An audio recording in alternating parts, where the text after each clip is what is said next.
You are now listening to MrZBlackneffect.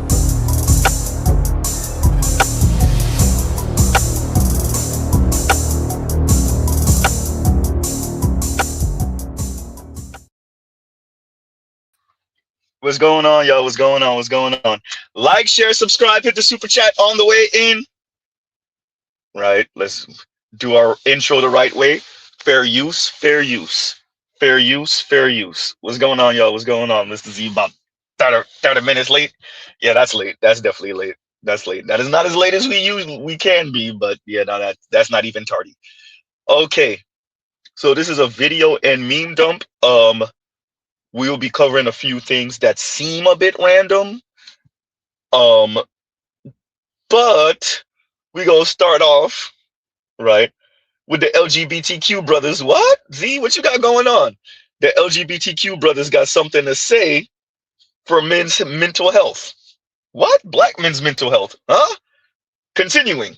To my sisters, we still weaponizing homosexuality to my straight brothers in 2026, all because you can't get what you want out of them? Hey y'all, I'm Montrose's press secretary, and I'm here to let you know a little something. According to the Gay Manual of Texas, aka Uncle Clifford's rule number 72, stop calling my brothers gay all because you can't manipulate and get what you want out of them at the end of the day. Meanwhile, every time y'all get drunk, y'all want to be at the red lights working on the headlights with all your homegirls, acting like y'all part of the alphabet mafia too. I told y'all for Men's Mental Health Month, I was gonna take it there. Nope. You better not scroll nowhere else. And since when my brothers can't smoke hookah? Men aren't allowed to smoke hookah, that's gay now? Meanwhile, you out here sharing your hookah tips with all your homegirls, and y'all not even changing tips. Acting like y'all wasn't just having a good time in the bathroom with the promoter and the DJ. Tips got 7 different lip glosses all on the same one. I'm disgusted. And why you be hugging that bouncer so hard? Girl, don't act like it's a secret, because we all know what it's really giving.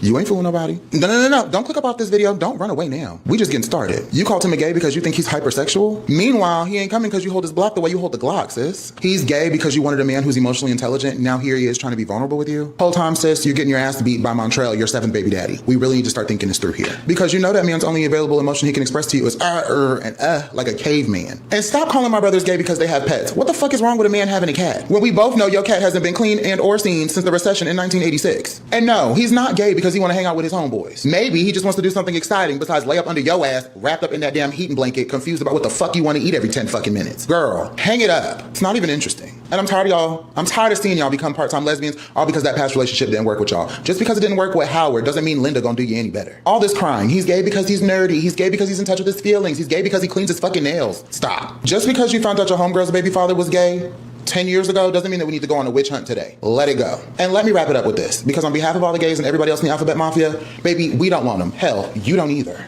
On behalf of Men's Mental Health Month, as the Southwest Regional Director of the Heterosexuals here in Houston, Texas, you know, the straights, I knew us straight men needed an outlet to say this to the whole world. So I decided to get a representative from the gay community so we could stop publicly bashing men. I tried to find my lesbian homegirl, but her strap-on got hooked onto the doorknob last night. All to stop bashing men. You know, the same men that be committing suicide, having blood clots, heart disease, strokes. You worried about if that man is down low, or every time he piss you off, you want to weaponize homosexuality to him. All because you know it hurt his feelings. But the real reason he pissed off is because you didn't stretch that man out so much to the point that he Googling inspirational radio stations before he go to work. You're the problem, Sharice, Patricia, and I have no doubt in my mind that y'all are gonna look at this video and still do the same thing. Shout out to all the men for Men's Health Month. Since nobody gives a damn about how we are really doing, only if it benefits them, let's be sure to make ourselves smile today, because we deserve that. I know y'all finna cut up in the comments section, so it's fine. And be careful trying to come for me in them comments, because like good books, I also read bad people. Come on, y'all can't tell me gay people ain't funny. Y'all have no idea how fun it was to write a script for my gay friend. And in honor of him contributing his gayness to this video, we're about to go get some peach bellinis at JR's. And then after that, I'm going to Urban Social so I can go find me a cougar. Be delivered.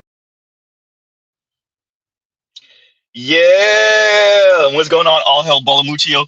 Yes. Yeah, what the girls say? Yes. Yeah. So this is Black LGBTQ men telling you they see you, ladies.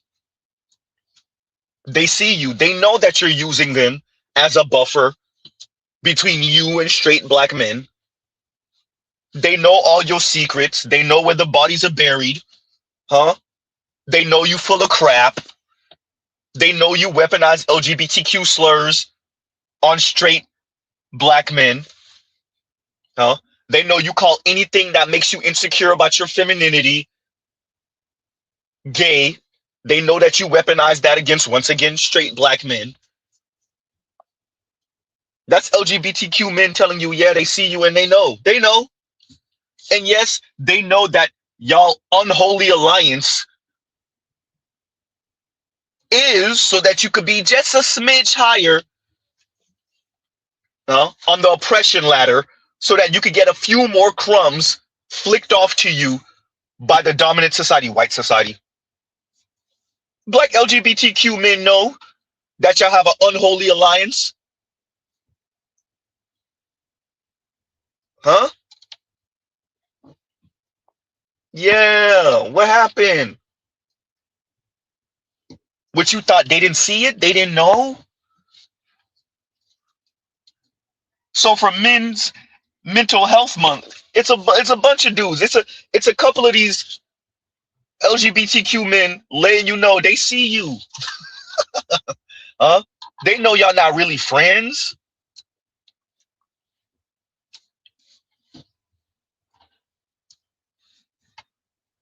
And look at what he said.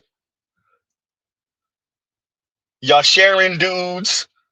Y'all the ones actually on the LGBTQ type of time, while y'all calling straight black men LGBTQ as an insult.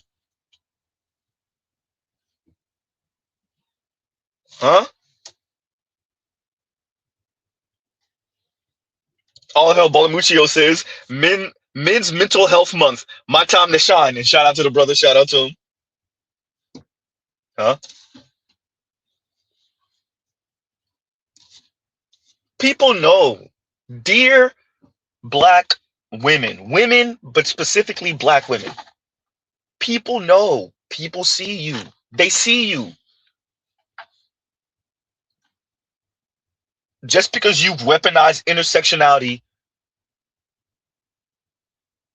right, and hide behind intersectionality for your bad behavior, and we're gonna get to it in a minute, does not mean people don't see you and see your behavior, see your bad behavior, and appreciate what that means for them, what that means for you, and what your outcome is more than likely going to be. People know, people see you. Other women see you. Other black women see you. LGBTQ folks see you. Obviously, non-black people see you. Dear women, dear black women. Huh?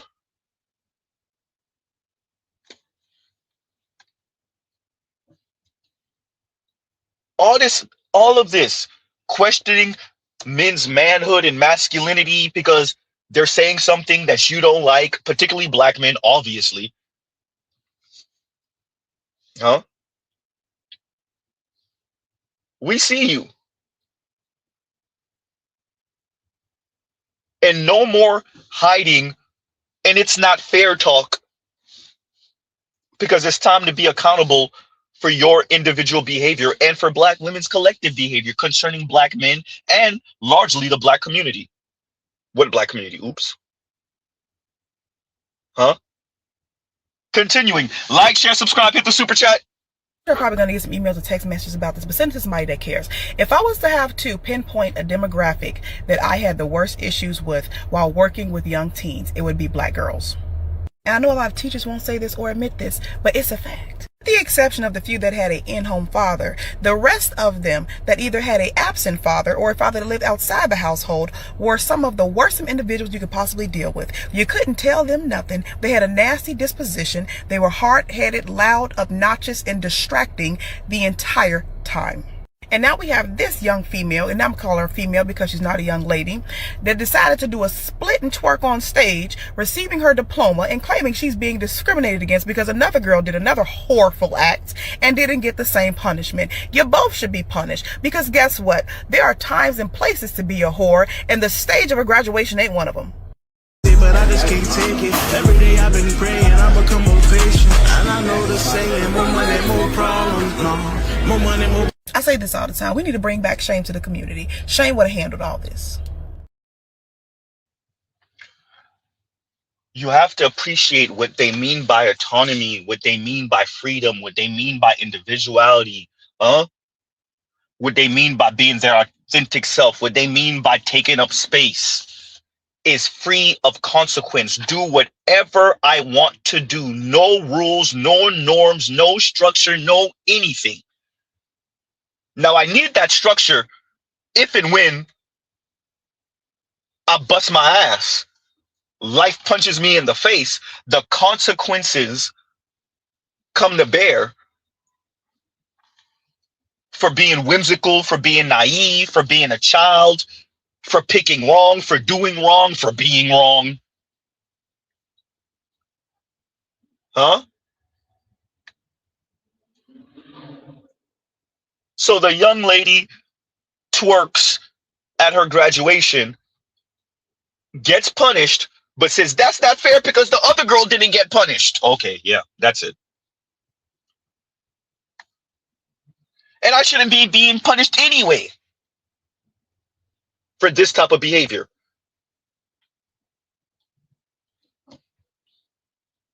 At graduation. At graduation. How far are you ladies willing to go for attention and to be seen and to have 5 nanoseconds of fame? How far are y'all willing to go? This is a rhetorical question because we know how far y'all willing to go.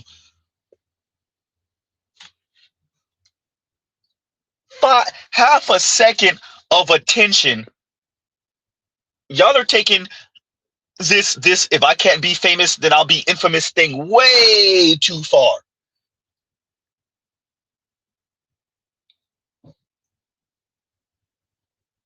Anything to be seen. The attention economy, y'all taking that way too far.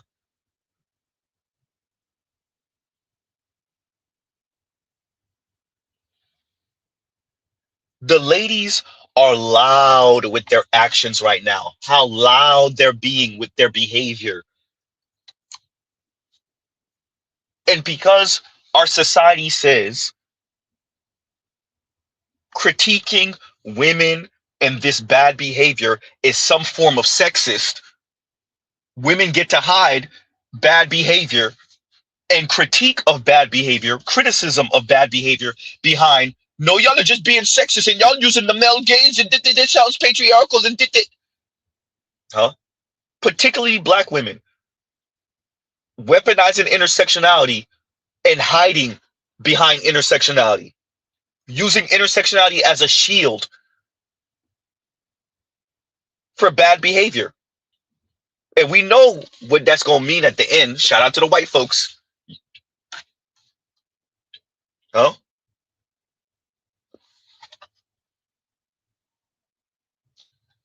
This young lady literally twerked on stage at graduation.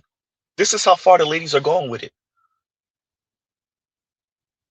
So no, it's not all, it's maybe not most, but enough. So you want to be memorable so bad so that people could be, hey, you remember homegirl like 10 years ago when we graduated? You remember she twerked on stage? Yeah, that's that a comment in passing. That's how important it is to you.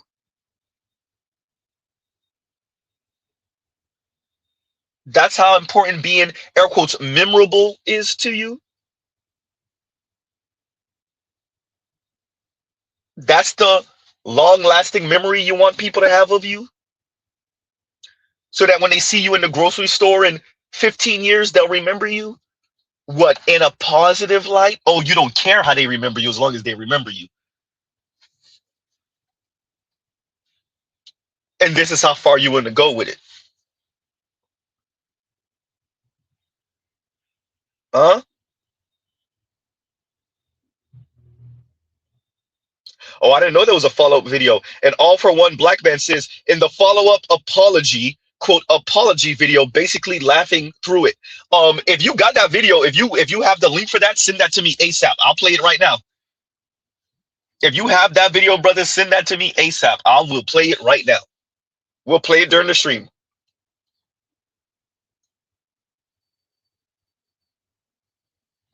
Huh? But this is not surprising. When you have a society community that says to the ladies that they're infallible. a few decades of being your authentic self and taking up space talk is how you got here. And saying any critique or criticism of bad behavior is some type of sexist, some type of misogynistic. That's how you get here. With these misters, I use the words intentionally and deliberately. Mean, rude, snarky, sassy. Huh?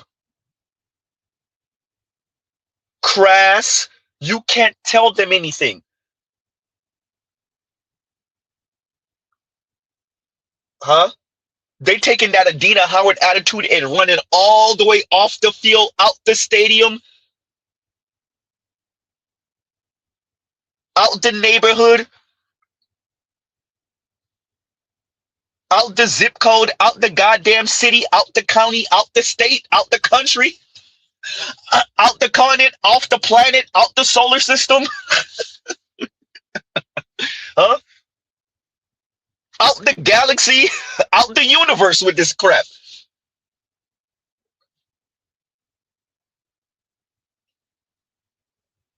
The ladies are going to go all the way.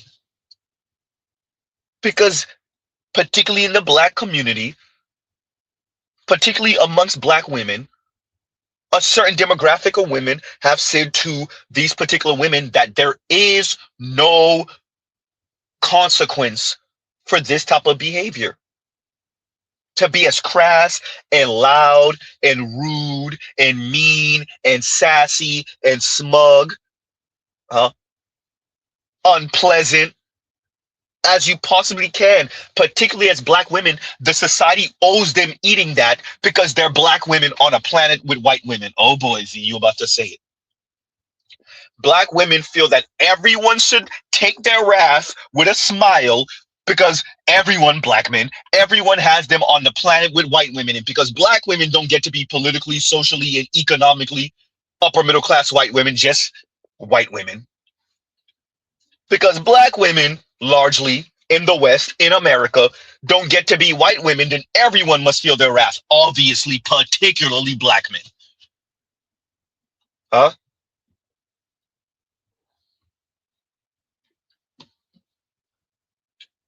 And so no one could critique them because standpoint theory says, oh boy,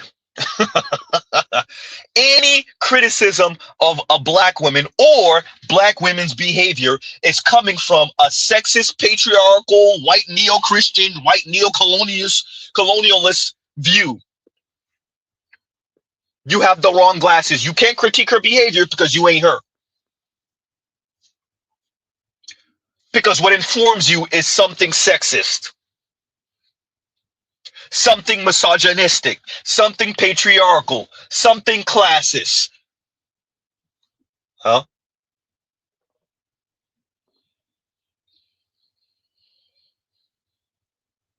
You have a sexist view. That's why you move the way you do. That's why you think the way you do. That's why you believe what you believe. You sexist monster, you.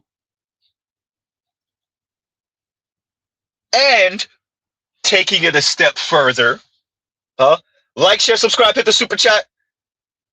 But me has something to say, not her again. Goddamn, Z, are you obsessed with homegirl? Absolutely not. But she makes great content to critique. And for all of you who want to know what young millennial and Gen Z feminists are on, oh, beautiful. Her channel is a gold mine. Bun Me's channel is a gold mine.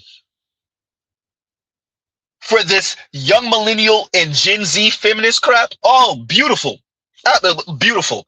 10 out of 10. Recommend if you want a heart attack.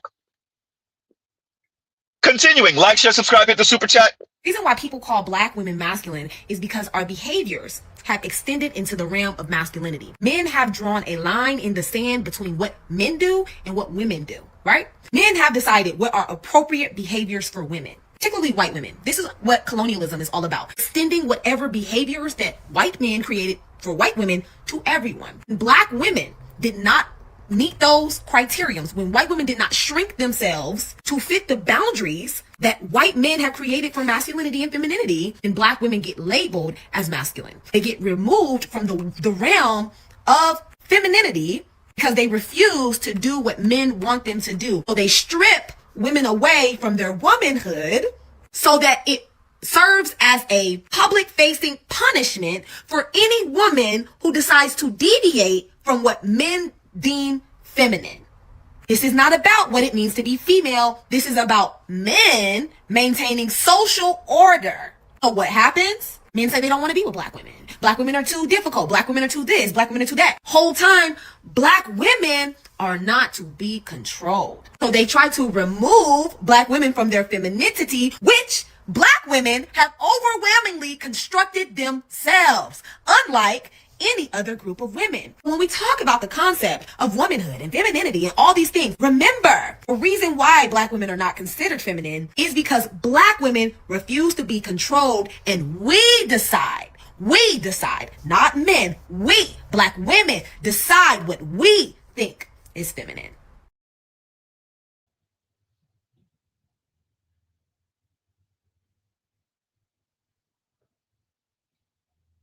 Z, you still there? Z still here. You awfully quiet, Z. I know. She thinks she said something, y'all. She thinks she said something. But me, ding, ding, ding, ding, ding, ding, ding. You're correct. But it's not really a punishment. It's disgust. Ooh, goddamn. And it's not white men. It's men. Huh? It's not real. Excuse me. It's not just white men. It's men, ma'am. It's men. Men decide what we find attractive. If we don't find your behavior attractive or appealing or feminine enough, you damn right we get the right to rescind. And the problem is, imagine complaining about, we sent you the rule book. We said, hey, you don't do this, you don't get that. Point blank period. Black women said, oh, we're going to do what we want to do. And men collectively said, I bet. Imagine being annoyed, angry, pissed off, mad, agitated, name it, that men sent you the rule book. Wait, women didn't send men the rule book? Uh-oh. What was the first video I played today? Oh, wait, black women calling straight black men some type of LGBTQ slur for behavior they deem as not man and masculine enough. Oh, so women didn't send men a rule book. That's full of crap, by the way. Oh, so when men send women, black women, the rule book, and black women said middle finger, and men, black men in specific, said, I bet you will be relegated to bum dudes, weirdos, huh? And the least of us. The problem is, but me, Mr. Z keeps saying this, and I mean it. And I would argue black men mean it. You can be your authentic self, Bun Me. Other women, other black women can be their authentic self. There is nothing wrong with that. But if a preponderance of men, particularly black men, say, yeah, about that, I don't find that appealing, then they too have the right to be their authentic selves and go somewhere else. If that's another black woman, so be it. If that's a non-black woman, so be it. If that's passport bro, so be it. The problem is, black women swear they're gonna make people change their appetite. The men, black men, said they want pepperoni pizza, and that's what they want. Point blank, period. Men, black men said they want pepperoni pizza. You not gonna change their appetite. And black women and other women who think like this want to scorch earth everything. So their goal here is to make all the women insufferable assholes that do whatever they want to do and give men the middle finger. Well, if you're gonna choose up on me, then I'm going to turn every woman. Then you won't have a choice. The robots are coming, ladies. The men will have a choice. Huh? Men still earn more than women. The men will have a choice. Elite men, at least. And guess what? You're going to conform for him. Ooh.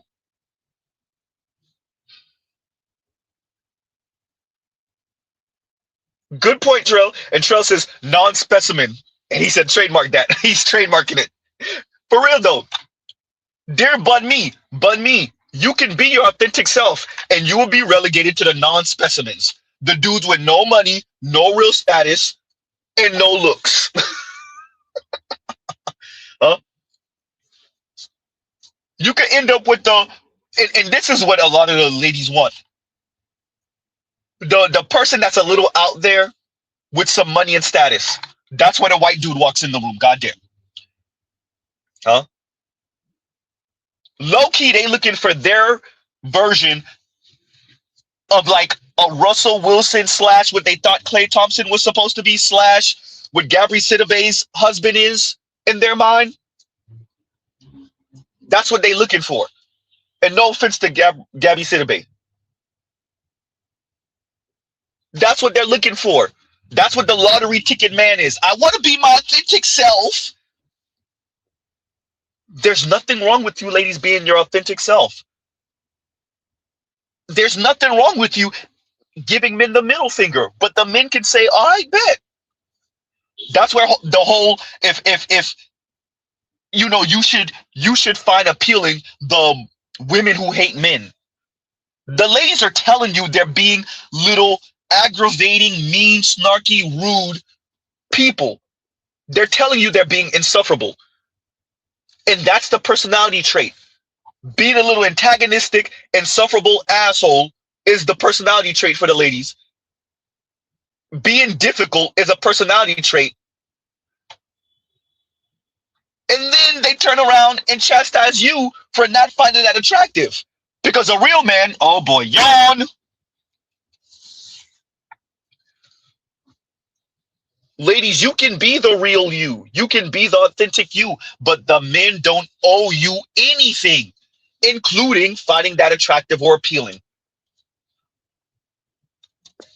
Well, the situation is that a lot of women want to have a romance. They love the idea of this, of a man showing up to be selfless, because we so often meet men who are selfish. And to your point about the way in which there's a boyification going on, I think that that's pretty widely accepted. So, I mean, honestly, that's why you saw me roll my eyes. It's like, I don't even think you need to apologize for that. I think women everywhere are seeing that men are turning into boys. And part of it is because of feminism. And maybe people are going to be a little bit upset about that, but that's just the reality. Romance had very clear gender roles. It said men are strong and brave, women are polite, docile. So as feminism was saying, no, you know, this is a misrepresentation of who we are. We contain multitudes, and we also deserve the right to work in public. The more women made demands into incursions into what were, for about 200 years after the Enlightenment, so-called men's spaces, the more men started to first fight back against feminism, usually in ways that women could not see, which is a way in which they hold on to power. But then also they start to draw back romance. They're like, well, are we going to be putting ourselves out for these feminist harpies and these scary career women? No, we want polite, quiet women. These are the ones who restore our classic sense of manhood. And so there is a lot of fraught and contentious, I think, interactions happening between men and women, because men have always maintained the kind of woman that they want in the aggregate. It's not every single man. Message Bun Me. Whereas women increasingly are saying, we refuse to occupy those roles. They don't need to. You damn right. And I keep on playing this. Shout out to Dr. Sabrina Strings. The insult, the boyification of the men. Why? Because we don't want to, and you're right, we don't want to accept that shrewd harpy crap. You damn right. And you, look, ladies, y'all have had decades. Y'all have kicked the men out the homes, and y'all are raising the boys, and the boys become men, and they don't even want it. Dear black women, the only reason the interracial marriage rate and coupling rate for black men is not larger is because most of those boys are still being raised in the hood around non-black girls. That's all y'all got. The second a preponderance or the majority of those schools become mixed, it's a donezo. It's donezo.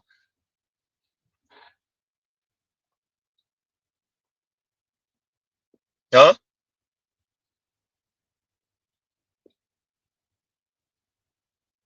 I played that clip because Dr. Sabrina Strings acknowledges that the men have always said what they wanted. They haven't budged an inch from what they find attractive and appealing. And then she proceeds to say the boyification. The boyification. Why? Because we're not budging. We're not budging. We want pepperoni pizza. Now, ladies, you don't owe us pepperoni pizza. But if you're not going to present us with pepperoni pizza, then we will go somewhere else for pepperoni pizza. We don't want hot dogs. We don't want sausage. Oh, I think I just threw up in my mouth. We didn't say anything about no hamburgers. Huh? It's not breakfast time. We don't want pancakes. We could use some tacos, giggity. Huh? Tacos wouldn't be bad. Look, tacos is good at all times, if you know what Mr. Z's saying, you know? Huh? But we want pizza. That's what we want. We said pizza. That's what we said. Huh? From Africa I came. That is hysterical. Look, from Africa I came. Brother, if you realize what you said here, from Africa I came said no Five Guys. Oh, that's too easy. It's too easy. We don't want Five Guys. Oh, it's too easy. Huh? Big Mo, this is funny as hell too. Oh, this is hysterical. This is in context of the conversation right now. This is hysterical. And Big Mo says, no Arby's roast beef. Oh, this is funny. Huh? Shout out to those meat curtains after y'all get railed by a zillion dudes. Oops. Huh? And shout out to Earl. What's going on, Earl? Huh? So to Bun Me and to Dr. Sabrina Strings, we don't owe you that. Ladies, what you don't appreciate is when you liberated yourselves, the men liberated you, when you liberated yourselves from having to play certain roles, certain gender roles, you also liberated the men. The men don't have to play those roles, and the men don't owe you finding whatever you have created yourself to be attractive, appealing, enticing. The men don't owe you that. If the men don't find a certain comportment and behavior attractive, so be it. The ladies swear they're gonna make the men find them appealing. Ooh, I know. We'll just make every woman like this. We'll make the majority of women like this. A disproportionate of women like this. And how's that working in the black community? Ooh, goddamn, oops. Huh? How is that working? Oh, wait, it's not working. Yeah, about that. If we said it's not feminine, then it's not feminine, period. And ladies, you could define femininity for yourselves and do your own thing and say everything is everything and nothing is nothing. And we decide what femininity is and what it's not.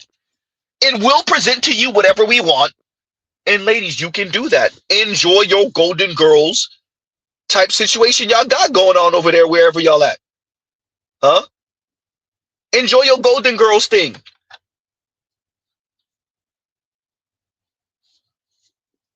Bun Me says she's been celibate for 7 years, everyone. 7 years. She didn't expect that. Because I held men to a certain standard. I'm going to play the video maybe next stream. Bun Me. You took the vagina off the market. Okay, fine. Z, you believe her? We'll go with it. Okay, fine. Nothing wrong with that. Now the men are not up to standard. Okay, fine. No critique of your worldview, huh? At all. It's the men, huh? 7 years celibate. Not 7 years slave, 7 years celibate. Yeah, that sounds about right. Mm-hmm.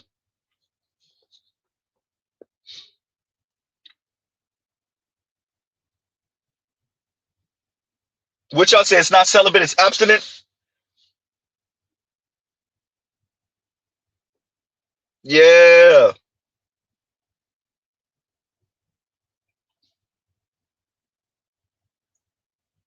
When the math don't math, bun me, of course.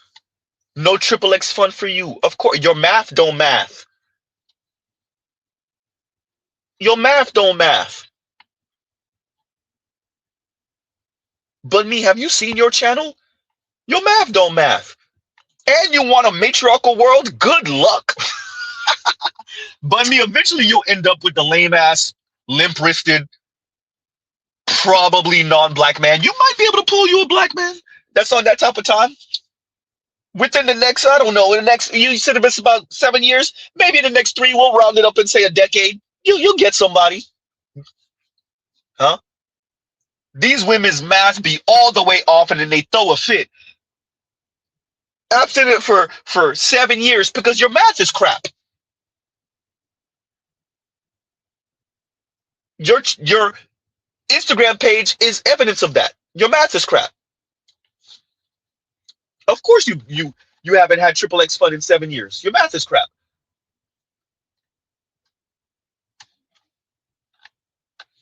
And you think it's on the men. The men don't owe you. I love when the women do this. I haven't been on a date in so long and I haven't done this in so long because the men haven't stepped up because the men are not good enough. No, madam. It's you. You're the common denominator. Excuse me. You are the common denominator. It's you.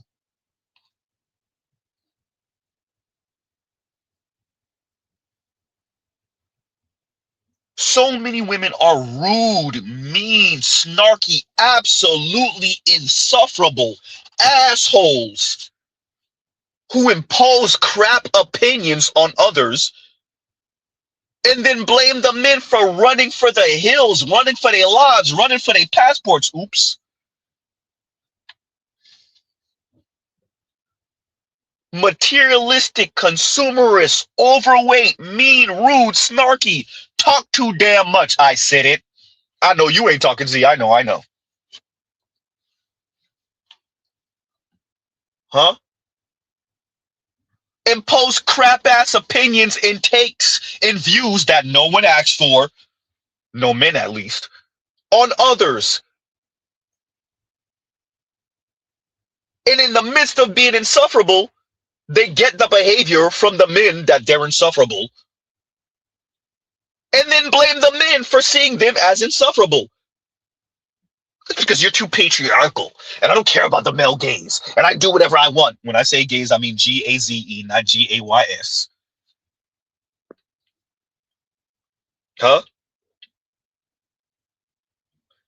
Say that line and line says, ain't DEI or HREO department on the dating market. And this is one of the ladies' biggest gripes, particularly the bun me's of the world. Particularly the bun me's of the world. You have the right to be insufferable in America. You have the right to be. And people also, everyone else also has the right to get the hell away from you. To everyone, this is not specific to women. To everyone in America, you have the right to be insufferable. Huh? You have the right to be mean. You have the right to be difficult to like, difficult to love. You have the right to be unlovable. You have the right to be overweight. You have the right to be a slob. You have the right in America. Huh? To be annoying, to be antagonizing. I don't know if you really want to be antagonizing with all these guns in America. But anyway, you have the right to everyone, man and woman. You have the right. And everyone else has the right to be like, oh, look, Bun Me's coming down the street. I'm going the other way.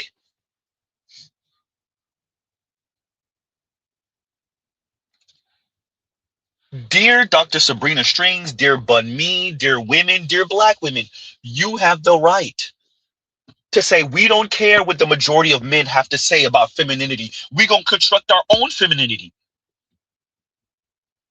And if the men in majority say, see, I don't like that,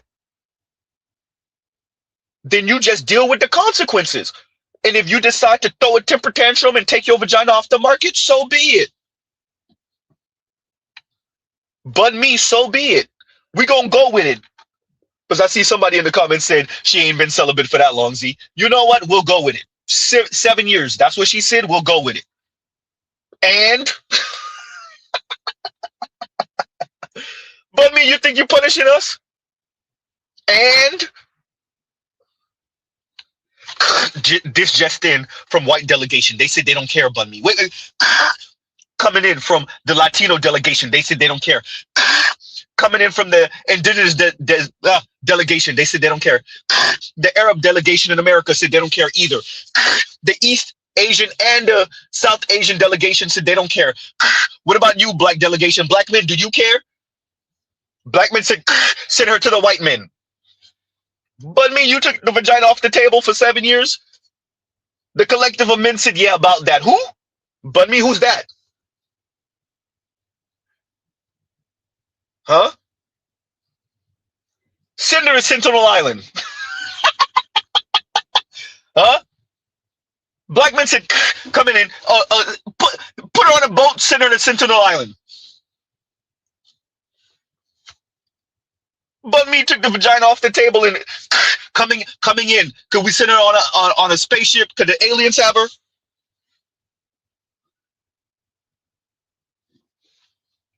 But me, you want to institute a matriarchy.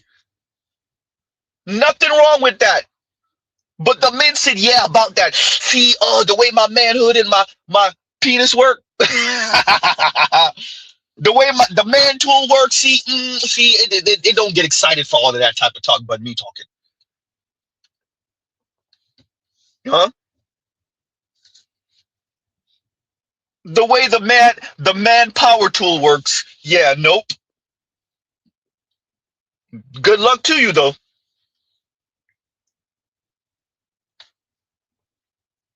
Huh? The hell out of here.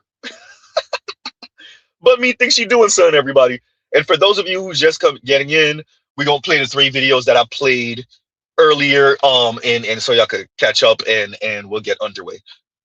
To my sisters, we still weaponizing homosexuality to my straight brothers in 2026, all because you can't get what you want out of them? Hey y'all, I'm Montrose's press secretary, and I'm here to let you know a little something. According to the Gay Manual of Texas, aka Uncle Clifford's rule number 72, stop calling my brothers gay all because you can't manipulate and get what you want out of them at the end of the day. Meanwhile, every time y'all get drunk, y'all want to be at the red lights working on the headlights with all your homegirls, acting like y'all part of the alphabet mafia too. I told y'all for Men's Mental Health Month I was going to take it there. Nope. You better not scroll nowhere else. And since when my brothers can't smoke hookah? Men aren't allowed to smoke hookah, that's gay now? Meanwhile, you out here sharing your hookah tips with all your homegirls, and y'all not even changing tips. Acting like y'all wasn't just having a good time in the bathroom with the promoter and the DJ. Tips got 7 different lip glosses all on the same one. I'm disgusted. And why you be hugging that bouncer so hard? Girl, don't act like it's a secret, because we all know what it's really giving.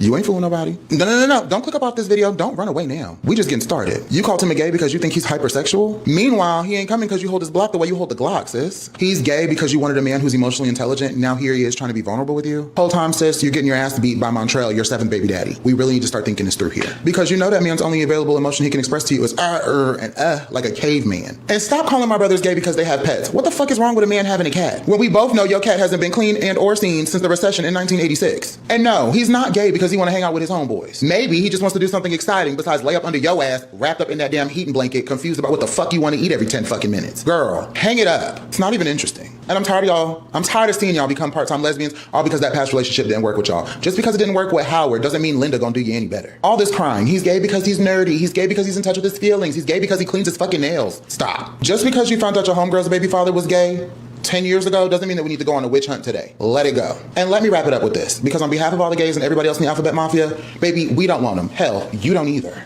On behalf of Men's Mental Health Month, as the Southwest Regional Director of the Heterosexuals here in Houston, Texas, you know, the straights, I knew us straight men needed an outlet to say this to the whole world. So I decided to get a representative from the gay community so we could stop publicly bashing men. I tried to find my lesbian homegirl, but her strap-on got hooked onto the doorknob last night. All to stop bashing men. You know, the same men that be committing suicide, having blood clots, heart disease, strokes. You worried about if that man is down low, or every time he piss you off, you want to weaponize homosexuality to him. All because you know it hurt his feelings. But the real reason he pissed off is because you didn't stretch that man out so much to the point that he Googling inspirational radio stations before he go to work. You're the problem, Sharice, Patricia. And I have no doubt in my mind that y'all are going to look at this video and still do the same thing. Shout out to all the men for Men's Health Month. Since nobody gives a damn about how we are really doing, only if it benefits them, let's be sure to make ourselves smile today because we deserve that. I know y'all finna cut up in the comments section, so it's fine. And be careful trying to come for me in them comments, because like good books, I also read bad people. Come on, y'all. Y'all can't tell me gay people ain't funny. Y'all have no idea how fun it was to write a script for my gay friend. And in honor of him contributing his gayness to this video, we're about to go get some peach bellinis at JR's. And then after that, I'm going to Urban Social so I can go find me a cougar. Be delivered.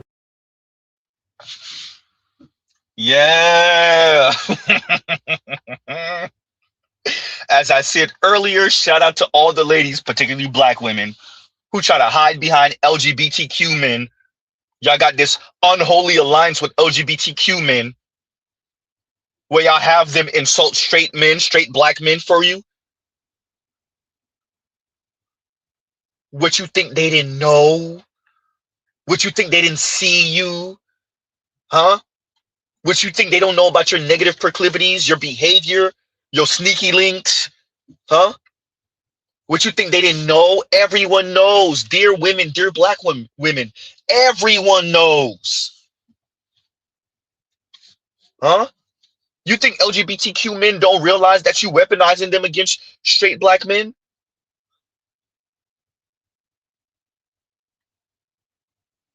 That you weaponize LGBTQ slurs against straight black men in particular?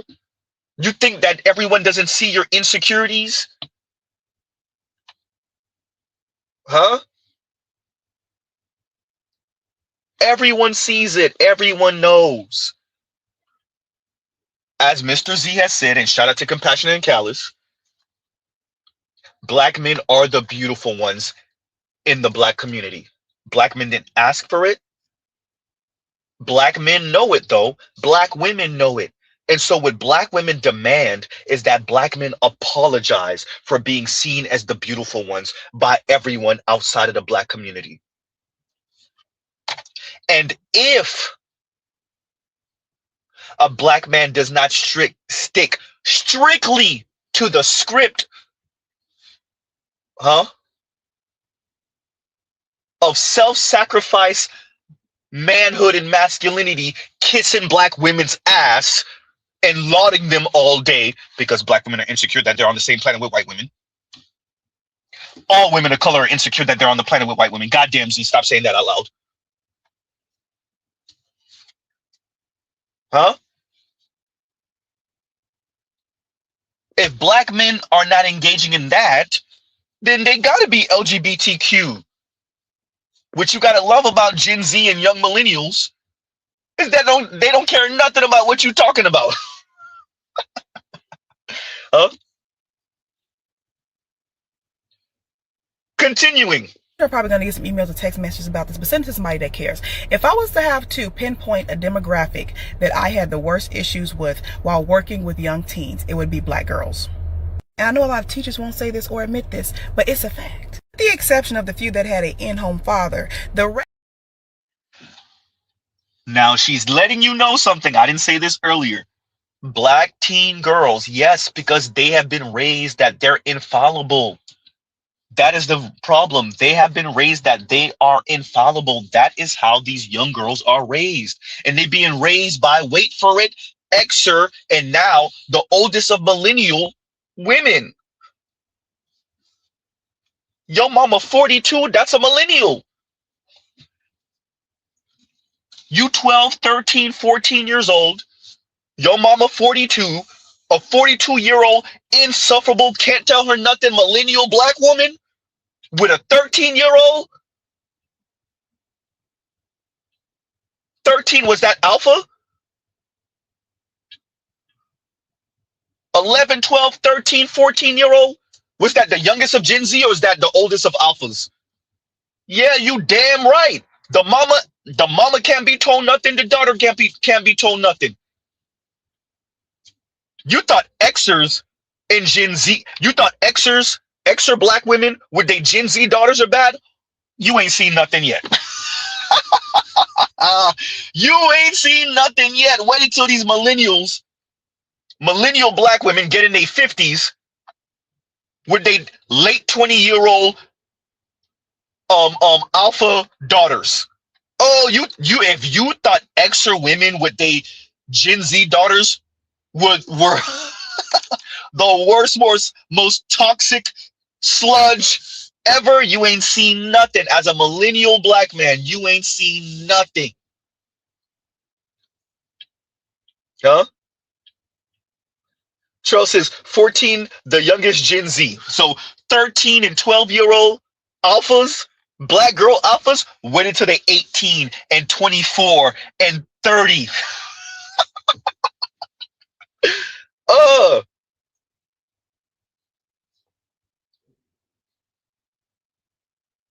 Oh, it's gonna be the worst. Let's continue with that video. I might have to pause it again. Continuing. You're probably going to get some emails or text messages about this, but send it to somebody that cares. If I was to have to pinpoint a demographic that I had the worst issues with while working with young teens, it would be black girls. And I know a lot of teachers won't say this or admit this, but it's a fact. With the exception of the few that had an in-home father, the rest of them that either had an absent father or a father that lived outside the household were some of the worst individuals you could possibly deal with. You couldn't tell them nothing. They had a nasty disposition. They were hard-headed, loud, obnoxious, and distracting the entire time. And now we have this young female, and I'm calling her female because she's not a young lady, that decided to do a split and twerk on stage, receiving her diploma and claiming she's being discriminated against because another girl did another horrible act and didn't get the same punishment. You both should be punished because guess what? There are times and places to be a whore, and the stage of a graduation ain't one of them. But I just can't take it. Every day I've been praying, I become more patient. And I know the saying, more money, more problems. No, more money, more. I say this all the time. We need to bring back shame to the community. Shame would have handled all this. Yeah. The young ladies act the way they do because they're free of consequence. It's that simple. The world, black boys stop being cute at like 3-5 years old. If you're lucky. If you're lucky, 5. If you're lucky. It's done. It's done. That's it. Huh? And the world will not shield you from consequence. If you're lucky, mama may not be on your head too tough. But the world will not shield you from consequence as a black boy, as a black man. You don't get to be insufferable and not get your head knocked off. That is not how it works. There is no intersectionality for black boys and men. Huh?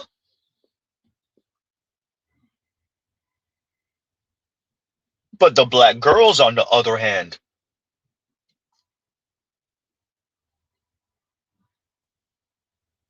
so yeah, you damn right. A black girl teenager, who could tell her anything? And as she said, especially if dad's not in the home, who could tell her anything? Especially if you coming out the hood, what's mama's rules?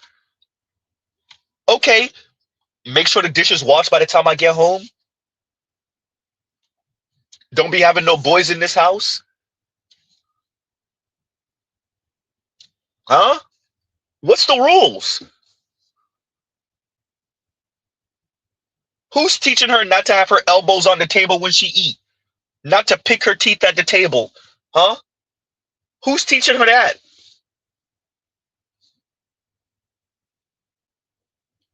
Who's teaching her? Yeah, you don't wear that to this.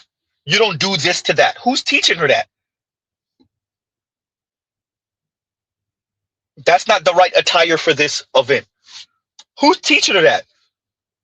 You address elders with miss and ma'am and sir. Mister. Who's teaching her that?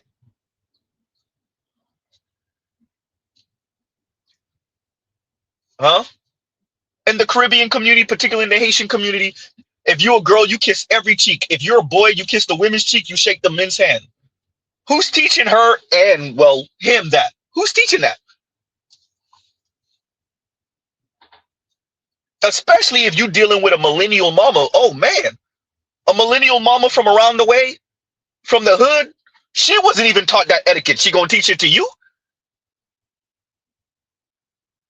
Trell, say that. Trell says, how will she learn to be demure? What the hell is a demure, Trell? It's a new word to me. Demure? That sounds sexist, sir. That sounds like you care about the male gaze. Once again, Gaze. We ain't raising our daughters to care about the male gaze. Huh? And to be pliable and pliant for men. Huh? Demure? What?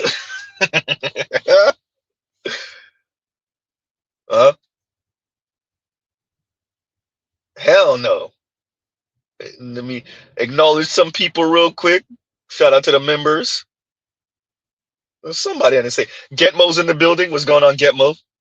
Harambe's in the building. What's going on, Harambe? I said hi to Earl earlier, I think. Right.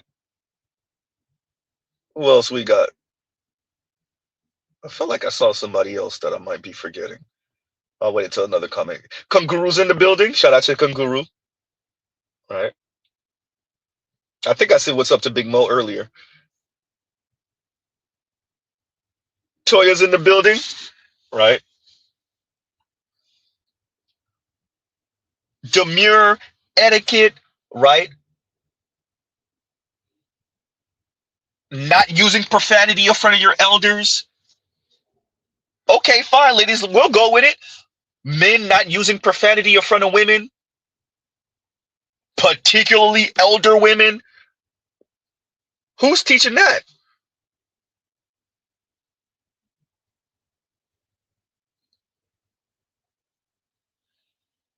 So yeah, if you have these thrown off, weirdo, crass, emphasis on crass, say it again, Z, crass, misbehaving millennial women, and she has a young Gen Z or older alpha daughter, oh, it's over with. It's over with.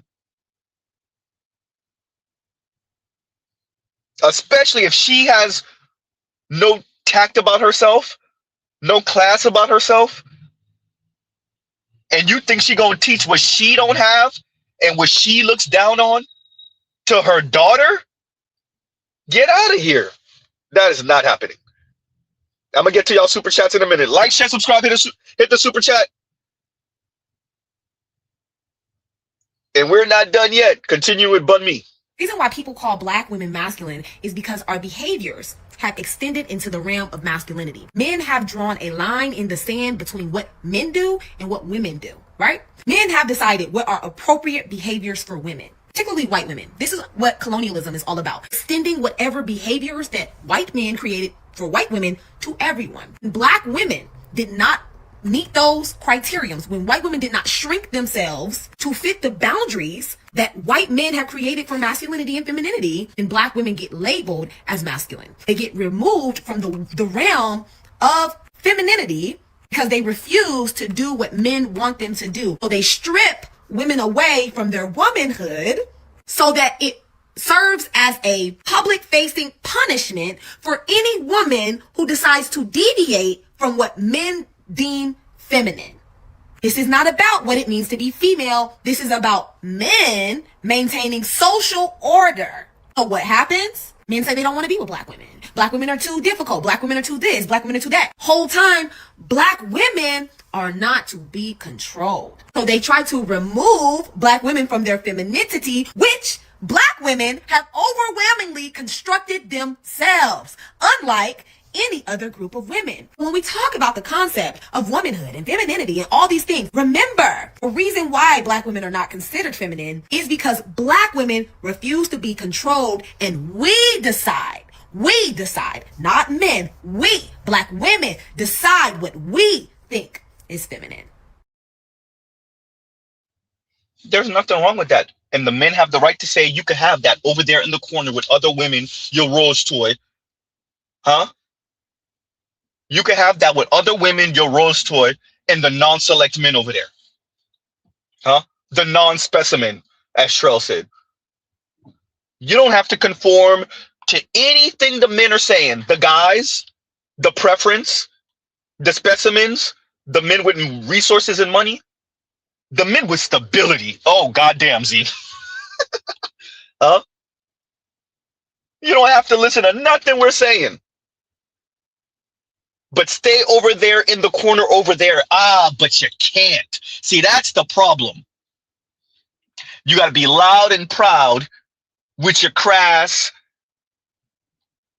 and your annoyance, Mr. Z saying annoying, whatever that is. You have to be loud and proud and attempt to entice other women, because misery loves company, to be just like you. And what you find is Asian women laugh in your face in majority. Still to this day, the majority of white women like, see, me and white men are kind of going through it right now, but I ain't gonna go all the way over there where you at. Latina women, it depends on the day. Huh? Especially when you start talking class, when you introduce class into the conversation, oh, you better believe it. Elite women will talk all that crap and still go home to a man, to a patriarchal man. Ooh, ain't that right, MJ Gray? Ooh, huh?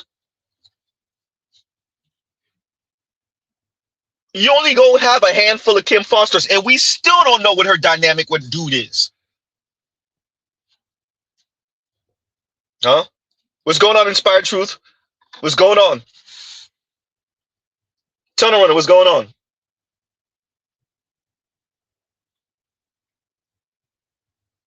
And Kanguru says, let me read this super chat now. Z, you need to drop another membership stream. We're working on it. We're working on it. We already said, I said this actually last stream. We're going to be covering angry women. Hopefully I don't get a strike, right? I'm going to try to figure something out so that we can go through angry women.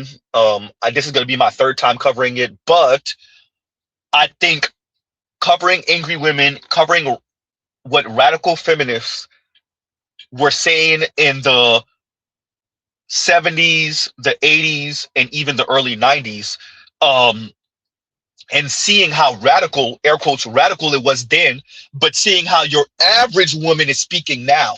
Let's be very clear. What radical feminists were saying in the 70s, the 80s, the early 90s, it's definitely standard operating procedure for your average black woman in America. That's nothing. That's run of the mill. That's every day. That's when they wake up.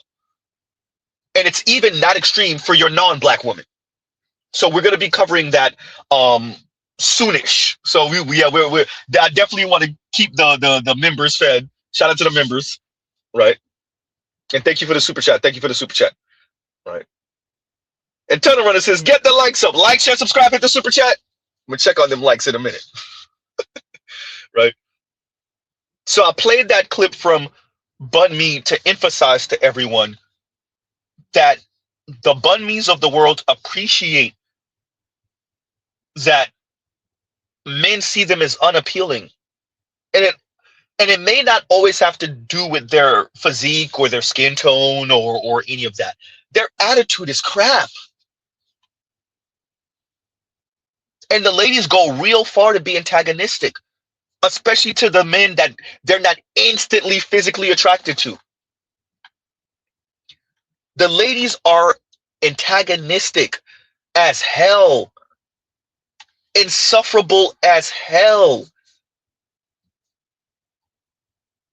And ladies, you can be that.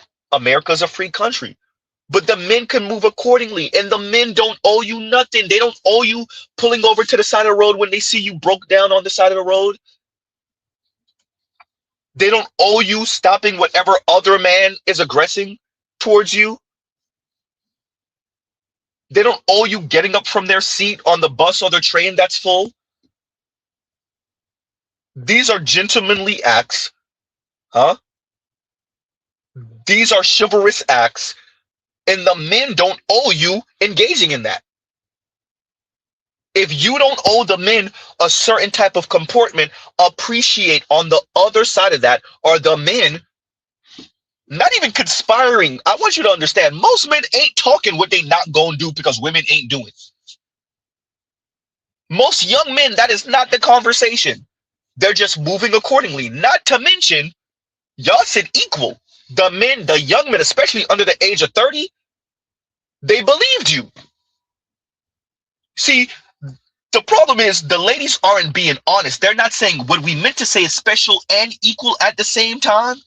Simultaneously, we should be treated with deference and preference. See, the ladies in this society didn't tell the men the truth. That women want a la carte patriarchy. Huh? Patriarchy by feminist specifications, as Mr. Z says. That's what the ladies are running into. The young men took you at your word. How naive of them.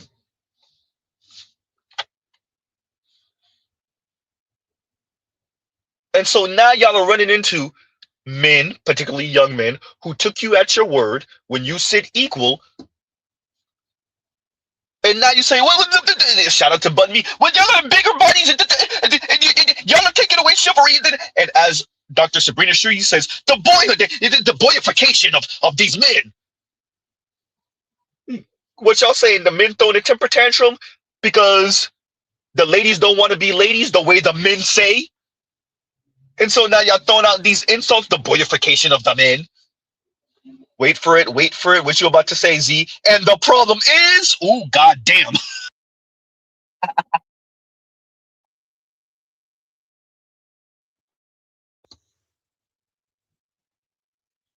And the problem is, if the men said, hey, the ladies ain't doing what we want them to do, the problem is, if the men are responding to an environment where men were overextending themselves and offering women access to men's excess labor, and now as women close that income gap and wealth gap, the men are saying, okay, there's nothing wrong with that, Mr. Z Rahman. But the women have become crass, mean, rude, materialistic on another level, consumerist on another level, huh? Very loud and obnoxious about their, air quotes, standards. Y'all don't got standards. This just in. Super tall and good looking. The women can't tell the difference. Super tall and super good looking, and men with money and status. Wait, what are y'all saying? Women don't got standards? What's that? It don't apply to you? Okay, yeah, that's it. Women have standards for men they don't find attractive. Men they don't find appealing. That's what the standards are for. Huh? And because the men took you at your word, and the women increasingly are becoming more and more insufferable, the men are saying, we don't have to offer you, as Shrell says here, access to my excess.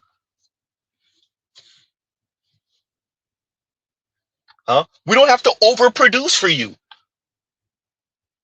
This just in, from half of the Once Upon a Time Married Coalition. Ooh. What's that? What, you was paying off the mortgage? You put down on her new car?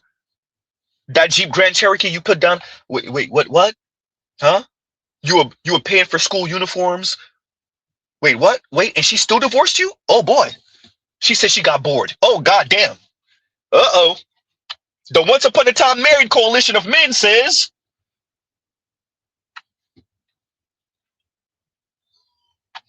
Even when you grant her access to your excess, well, damn.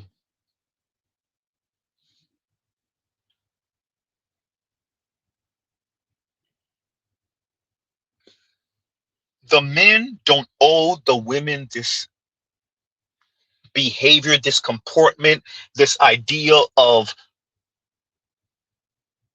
damsel in distress woman, particularly when the women have said to the men, we will do what we want. I'll do what I want. Nothing wrong with that, ladies. Nothing wrong with that. Huh? There is nothing wrong with the ladies' ideas. But the men don't owe you nothing when your whole entire demeanor is Who gonna check me, boo? bun me. At least on your Instagram. And for many black women, most overwhelming, for many black women, that is your stance. We could smell it on you. Who gonna check me, boo? And when men move accordingly, when your attitude is, Who gonna check me, boo? then just eat that. If men's attitude is, because your attitude Who is, gonna check me, boo? then so be it.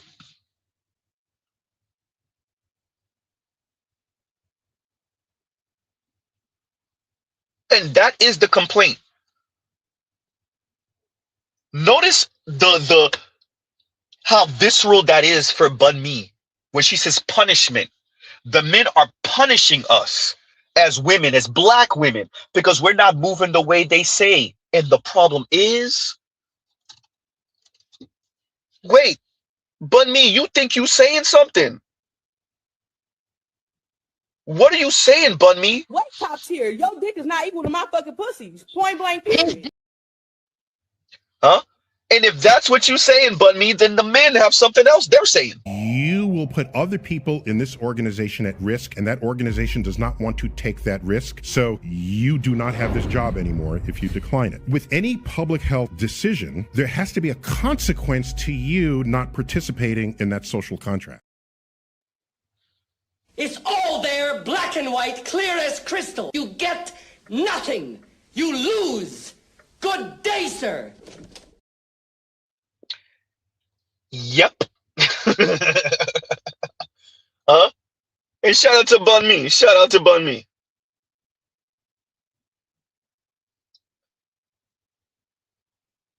And AB Media says, Z, at this point, we need let them F around and find out. Yeah, right? Look, but they are.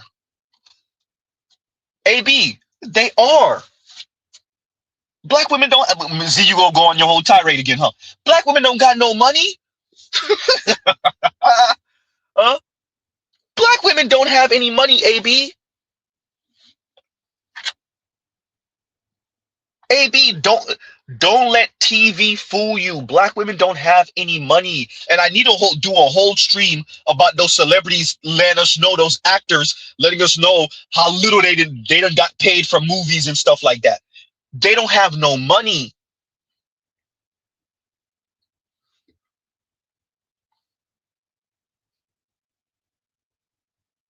Oh, I love that you said this, Trish. You gotta tell me how to pronounce your name phonetically, because I know I'm mispronouncing it. And he says punish, 3 question marks. How? 1 question mark. Because you won't adhere to their rules. Simply put, the women feel like we have removed gentlemanliness. We have removed resources. We have removed, for many of us, our presence. We have removed chivalry. We have removed paymaster. For some of us, we have removed good peen. Huh? So they see that as a punishment. They see men, particularly black men in our case, not overextending themselves for women as a punishment. Now, Mr. Z doesn't think it's necessarily a punishment. I actually do think, if we're not going to be funny or any of that and try to draw weird correlations and whatnot, no. Simply put, for many Gen X, but definitely for millennials and Gen Z, they were raised that women, anything you can do, I can do better. Femininity. They were raised that the women were not only equal to them, but better than them. And they're moving accordingly. It's not even out of malice, really. So the bun me's of the world see it as a punishment, that the boys and the men that this society, and definitely the women and definitely the feminists, women and feminists, separating the two in America. Yeah, right. Anyway, said that the women weren't only equal to the men, but they were just a little bit better, a whole lot better. And so the men took to that. So if the men, once again, are not getting out of their seat on the bus or the train that's full, if they're not walking on the outside of the sidewalk, if they're not offering to pay the bill for the first, second, third date, appreciate that's because you told them that not only are you equal to them, you're a little bit better. And especially in the Black community, you're the moral compass and you're the real man. Ooh, goddamn.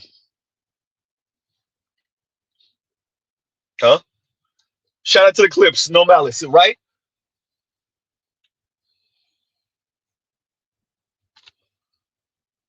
It's not coming from a place of negativity necessarily. It's, ladies, you said you got it. You said you good. You said I could do battle by myself. Y'all are talking about the boys and the men that were raised by the mothers that said I could do battle by myself. So to bun me, it's not necessarily punishment. The men believed you. The men believed they mamas and they auntie them. The women are the ones that said, I'll make a way out of no way. Punk told us damn near 30 years ago. Mama stretching $1 out of a penny type talk. Tupac said that to us 3 decades ago.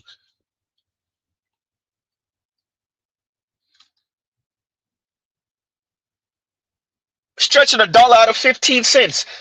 Okay, if the ladies have been harping on about that and how great they are and how they can resourceful they are, how they can be resourceful. If the ladies have been saying that to us for decades and saying that to their sons and attempting to get their sons to believe they're superwoman, superhuman, they don't need no man. But me, it's not out of malice.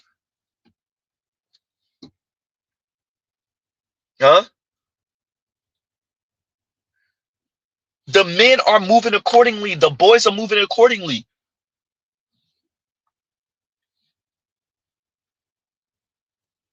Are you going to have some red pill raging men who might say or do something out of anger? Yes.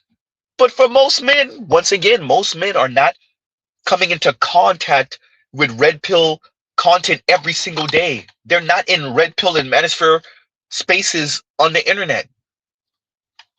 No, the women in their environment are what's red pilling the men, the young men and the boys. But me, you, in content like yours, it's what's red pilling the boys and the men. But be very clear, for the masses of men, it's not punishment. It's that they believed you. And they believe you also when you keep on talking this matriarchal talk. Mr. Z appreciates for you non-select women, and I said it the way I meant it. For many of you non-select women, y'all throw y'all little temper tantrum, and so now you want to institute a matriarchy, a little beehive, a little ant colony, where the queen bee, the little intellectual, nerdy, socially awkward queen bee runs everything. Shout out to you, Bun Me, and you, Kim Foster. Ooh, I could do this forever, because most of you female content creators, white, black, Latina, Asian, and otherwise, think you smarter than everybody else. Y'all really want to institute a matriarchy, a gynocracy, because you think you smarter than everybody else, and you think you gonna be Queen Bee, Queen Ant, and run everything. It's gonna be the little socially awkward, intellectual, Revenge of the Nerds woman style, the female Revenge of the Nerd. But me, that's why you keep on posting all that stuff. I'm not trying to say matriarchy, and then you play a video where somebody says the word matriarchal. And says we need to essentially institute a matriarchy. But me, you have at least 2-3 videos on your page that's talking like that. We know you non-select women want to scorch earth the world and run it. Queen of the ass sheep, as BGS says. Huh? Throwing your damn temper tantrum because you wasn't chosen by the women, excuse me, huh? That might be a Freudian slip. Chosen by the men that you felt you should have been chosen by, and by the boys when you were underage minor that you felt you should have been chosen by. Huh?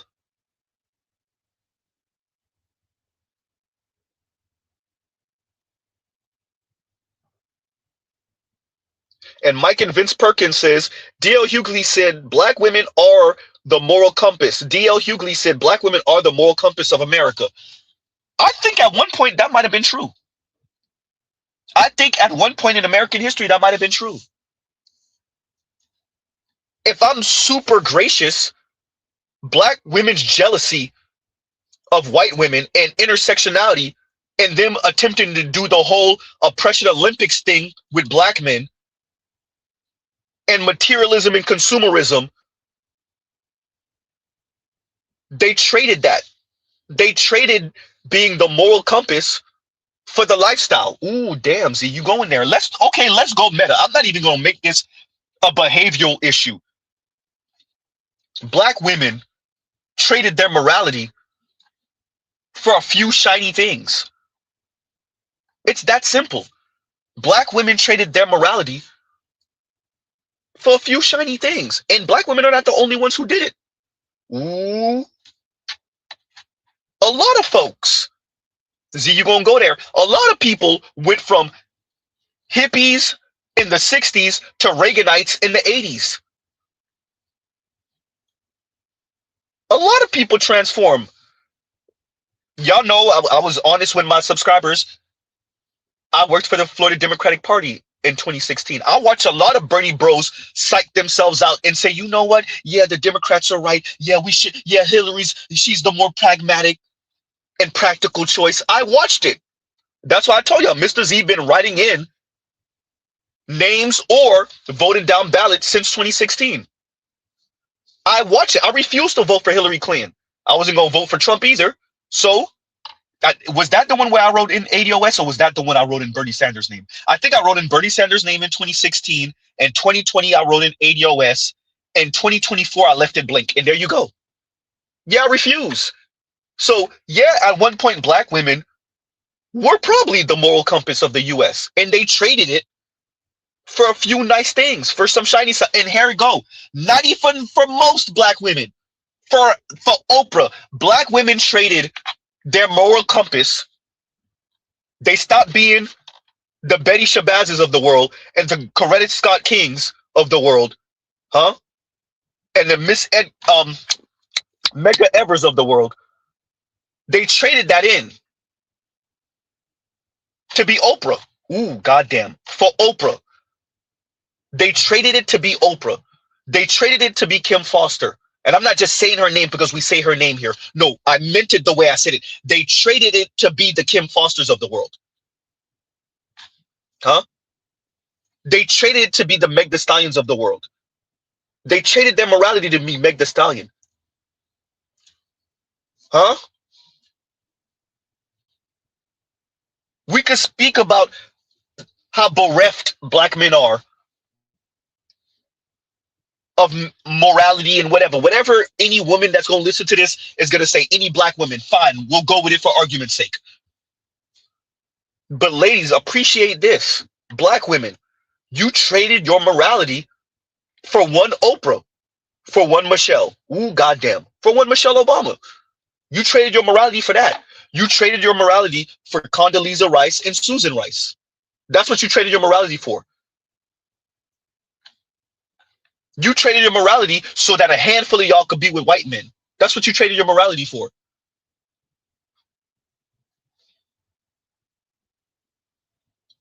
Huh? You traded your morality for that baby Benz. Shout out to Indigo Flow. You traded your morality for that Tesla Model Y or that Tesla Model 3. That's what you traded your morality for. Huh? For real though. And Detro says the Cheyenne Bryants of the world. That's what they traded their morality for. That's why y'all feel so blindsided by Cheyenne Bryant. When if y'all knew, I don't even want to say blindsided. Y'all knew she was full of crap. But y'all were glad that she was, pause, sticking it to black men. Same thing with Ebony K. Williams.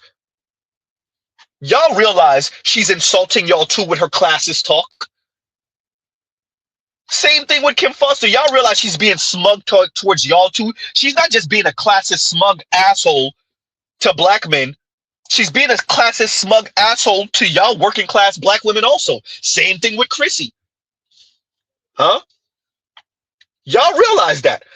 But as long as she primarily focuses on black men, y'all going. Y'all gonna go with the rhetoric. You're gonna retweet. Huh? You're gonna repost. You traded your morality so that Chrissy could talk colorism all day, every day. Huh? So that Kim Foster could be a little smug, classist asshole. That's what you traded your morality in for, black women. So that a handful of y'all could barely afford your house by yourself. Huh? That's what you traded your morality for. You traded your morality for trips overseas so you could get piped on by Dexter St. Jacques.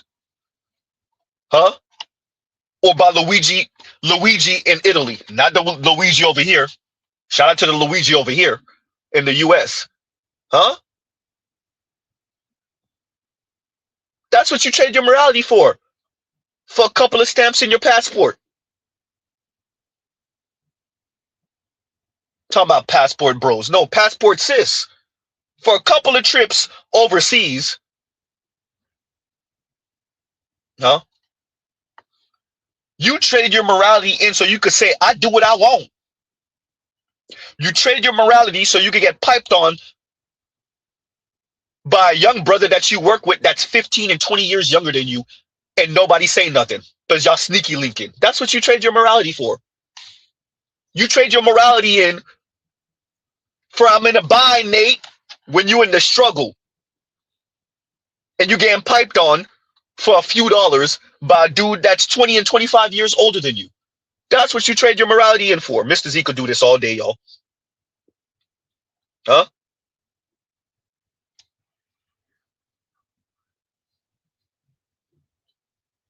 I just want someone to tell me I'm wrong. Dear black women, you traded your morality in for real talk with Yanni. You traded your morality in for Paris Milan. You traded your morality in for Chrissy. That's what you traded your morality for.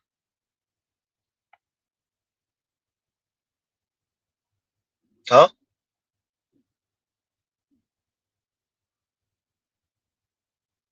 It's that simple. For the off chance that a couple of y'all would live some type of facsimile of a upper middle class white woman's life.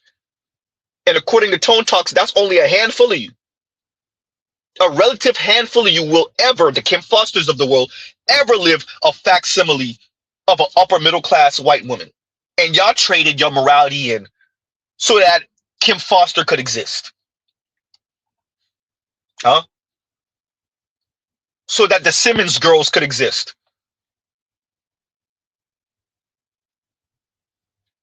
Angela Simmons and Vanessa, whatever, for those of you that don't know. That's what y'all trade your morality for. For Angela Simmons. Huh? For Aoki. Huh? That's what y'all traded y'all morality for. Huh?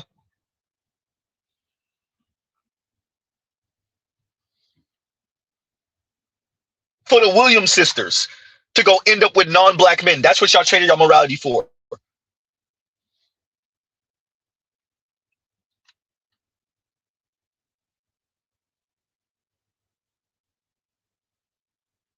So that the Williams sisters, as much as black women want to talk all this hypergamy talk and dating up and marrying up and da-da-da-da-da, and shout out to Alexis Ohanian. Yeah, he may not have had the wealth of Serena, but I understand. Tall dude, huh? Master of the universe in his own right. I get it. That's why I never really insulted that man. But let's be very clear. Most of you ladies don't know nothing about him or that. But because he's white, that's what y'all traded y'all morality in for. So that the Williams sisters could have their dad defending them from white men their entire early adulthood and teenage years, and then both of the girls could turn around and marry white men of lesser stature. Minus Alexis Ohanian. He's not of lesser stature. But what's her name? Husband? Oh yeah, lesser stature. Like physically also. Oops.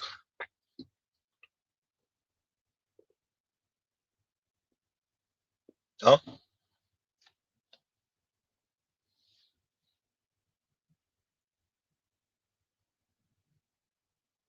So that's the end of Mr. Z's tirade on black women's moral compass. They had it. They had it. We'll give that to them. They did. They had it.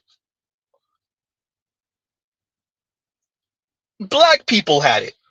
Black women traded the moral compass for the off chance that one or two of them could be upper middle class, rich or elite white women, and a handful of them could marry and be seen with a white man to up their social stock. And how did that work for the masses of black women? It didn't. It didn't. It's alchemy. It didn't. You traded your moral compass for a handful of you to have a few dollars and end up with a white man. And there you go. Huh?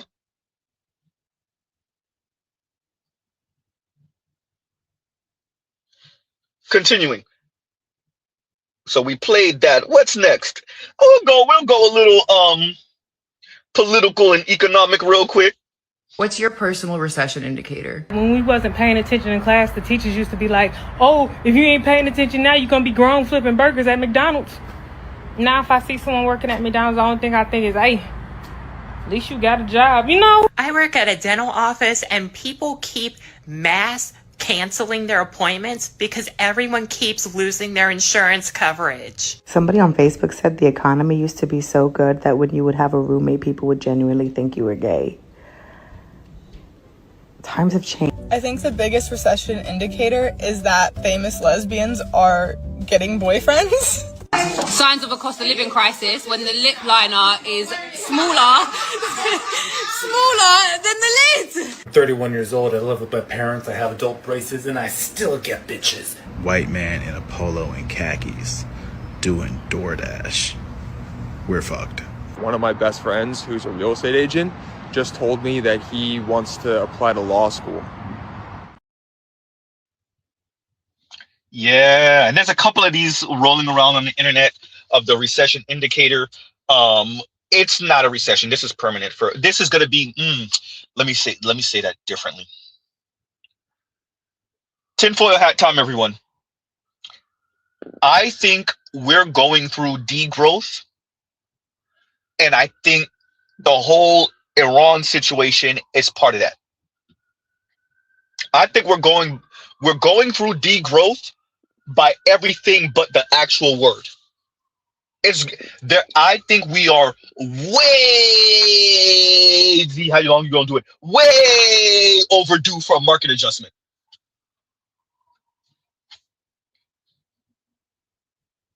I'm going way out there with this. I am on the ledge with this. Mr. Z is going to be loud, and I possibly will be loud and wrong. We will see in the next 5 to 10 years. I don't even think it's going to take that long. But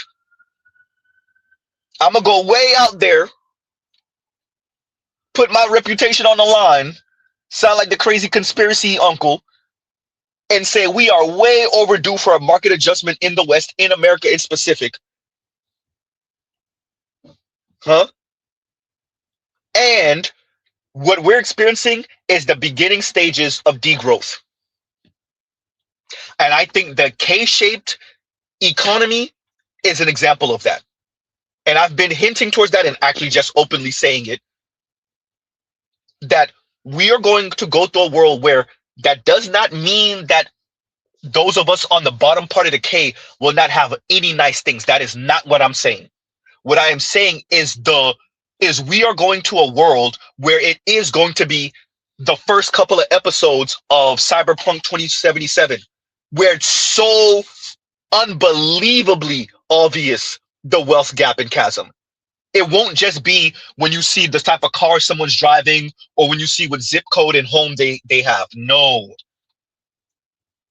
Huh? I do think we will be living in a world where if a wealthy person wants to show you how wealthy they are without opening their mouth, is going to be evident, and not from an expensive watch or whatnot. No.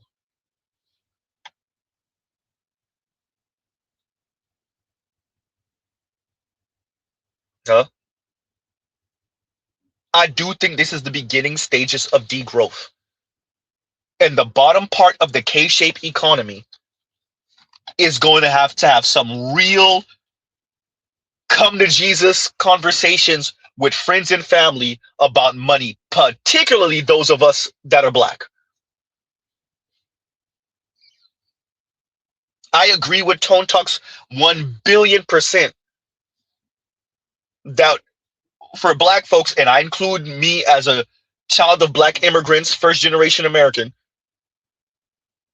that Black people have just an insane, whimsical, delusional concept of wealth, especially those of us in major cities. And I can say this as a Dade County resident, because drug money and fast money and scammers have completely, and hip hop and rap music have completely distorted our idea of money, wealth, income, class. Somebody reminded me, Stefan says the Brazilianification of America. Y'all heard it here first. Black Uru told me I should have trademarked that. Black Uru told me that like 4 or 5 years ago. Black Uru told me that. It might have even been more than 4 or 5 years ago. Black Uru might have told me that like 6, 7 years ago. Shout out to Black Uru. Damn, I didn't realize I've been part of the Black Master, or at least I may let everyone know of Mr. Z's presence for like that long. Goddamn, Z, you've been around. You've been here, Z.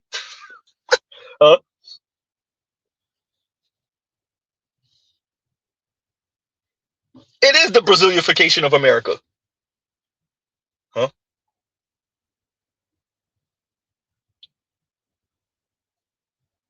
So I want to emphasize that. I think that we are experiencing a certain level of degrowth. What degrowth means is not actually that the economy will not be growing. What it means is the economy will not be growing at 2.5%. The economy will be growing at 0.5%. That 0.1% economic growth, from my understanding, is being propped up by AI and by gambling. Those are the two sectors that are really growing the economy right now. Job growth is only maintaining because of the health sector right now. So mainly women. Shout out to all the ladies. Oh, we got these jobs. Shout out to you. Pat yourself on the back. Mrs. Z don't actually have anything negative to say about that right now. Huh? So it's real right now, everyone.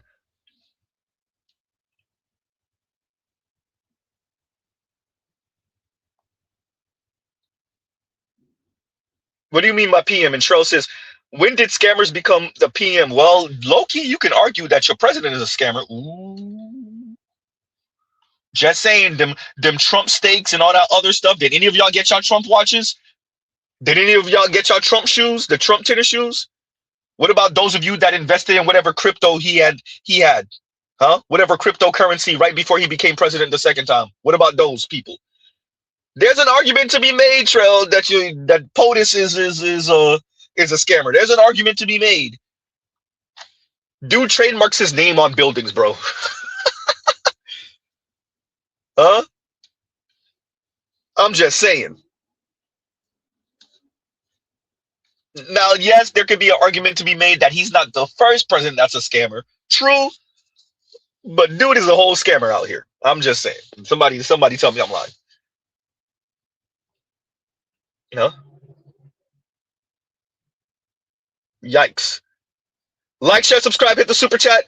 Z, you over here saying that have you read one of the, well, I did read one of the super chats, but let's get underway. And I am O sent this a zillion years ago, talking about I am O. And he says, adding a little gas to the Z machine on Patriarchy Thursday. Hysterical. And thank you for the super chat. Like, share, subscribe, hit the super chat. Thank you for that gas. Because the M does have a 370Z engine, and yeah, gas and premium only. Look, it don't even say suggested on my gas tank. It says premium only on the gas cap or the gas lid door. There we go. Premium only. That's what you get, Z. You should have bought a Nissan, a regular Nissan, not an Infiniti. That's what you get. Mrs. Z was like, I don't really care for no Audis or Beamers or anything like that. Want something a little bit nicer for my daily. I don't want to get just a standard Maxima or Alta. Definitely wasn't going to get no Ultima. Don't want a standard Maxima. You see them all the time, everywhere. Let me do something a little bit different. Get something a little bit nicer. And I want something reliable, so I wasn't going to go to the Germans. And when it break, I didn't want to have to spend $1 zillion. So once again, I wasn't going to go to the Germans, right? And I'm Haitian, so I didn't want to get a Lexus like every other Haitian. I'm Haitian descent. I didn't want to get a Lexus like every other Haitian. Huh? So I said, we gonna get the Infiniti. I'm a Nissan head anyway. You don't want to get the Infiniti. And them gas prices in 2026 said, yeah, about that. Oh, okay, preferred choice. Okay, he said preferred choice. It was a typo. Yeah, I mean, look, the ladies, particularly black women, took these men with edge thing too far. The men of mystery a little too far. They took the men with edge and the men with mystery and the men that don't completely conform to the rules and to the norms and to the status quo. They took it a little too far, and that's where the scammers and the local D boys come from. That's what that's about. Huh? The guys that don't do a standard 9 to 5, y'all took it too far, ladies.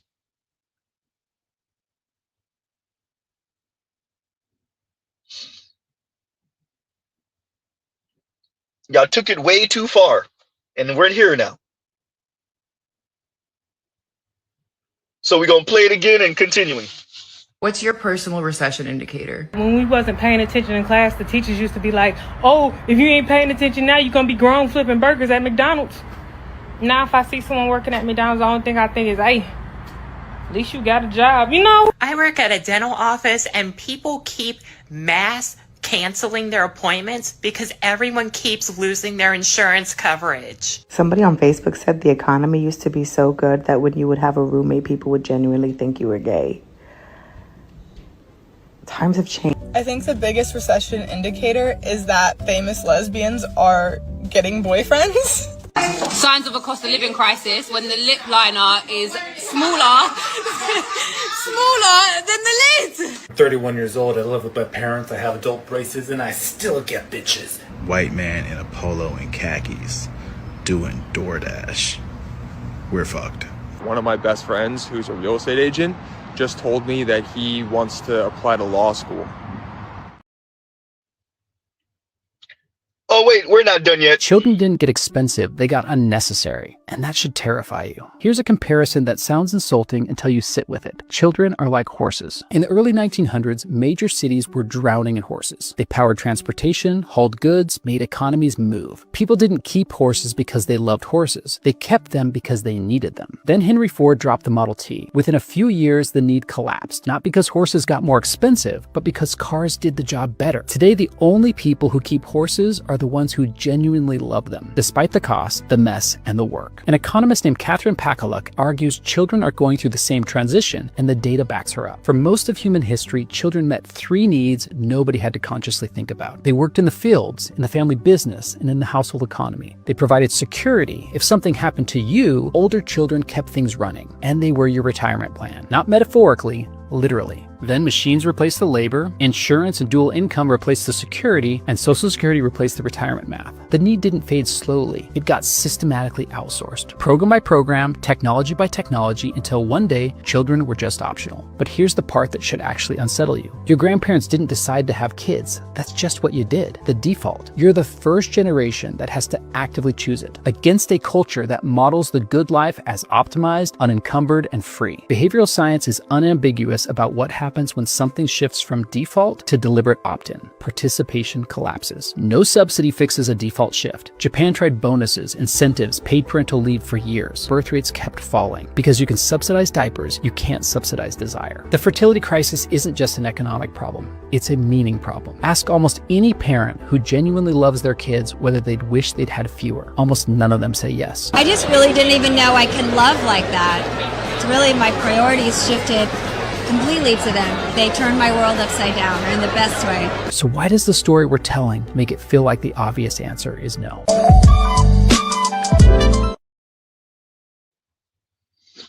Yeah. Funny that the channel name is The Invisible Hand. That's funny. The Visible Hand, I think it said. Yeah, that's funny. That's a whole stream within itself. Okay. Tying both of these things together. Yes.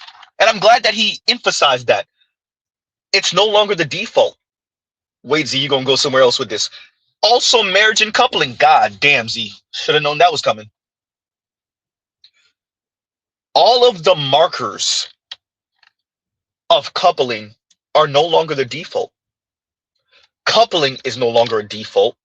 Marriage is no longer a default. The product of this coupling, children, is no longer a default. I would push back on what he said about the opt-in. As a matter of fact, let me say that. I will amend that by saying, not only is it an opt-in, it's an expensive one. Ooh. So I will add to what he's saying by saying it's not only an opt-in, it's an expensive opt-in.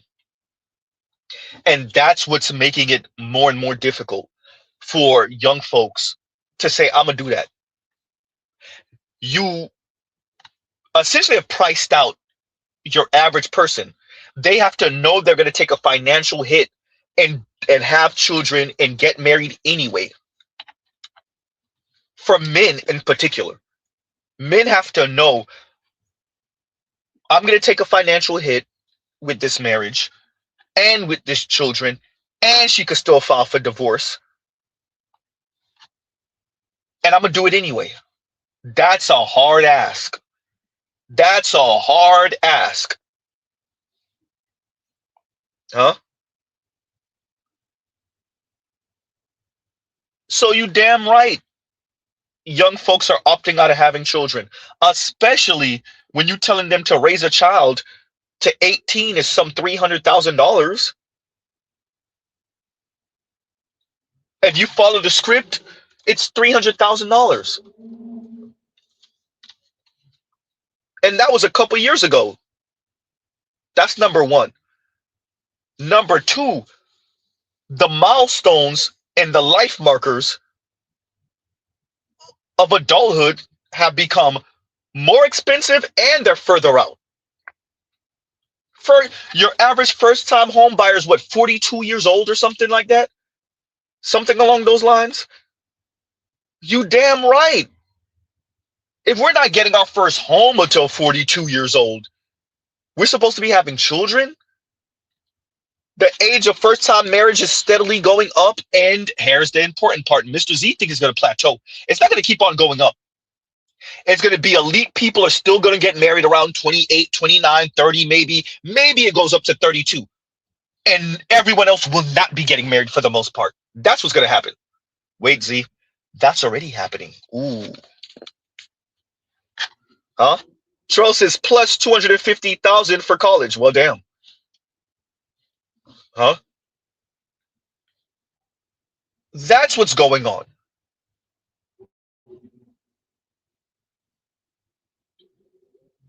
So we just priced these young people out of the game, and they're moving accordingly. And I would argue, if we're going to speak about the meta here, the macro here, all the angst and the anger and the gender warring and all the talk is mainly coming from men and women who are not coupling. Huh? Who are not coupling.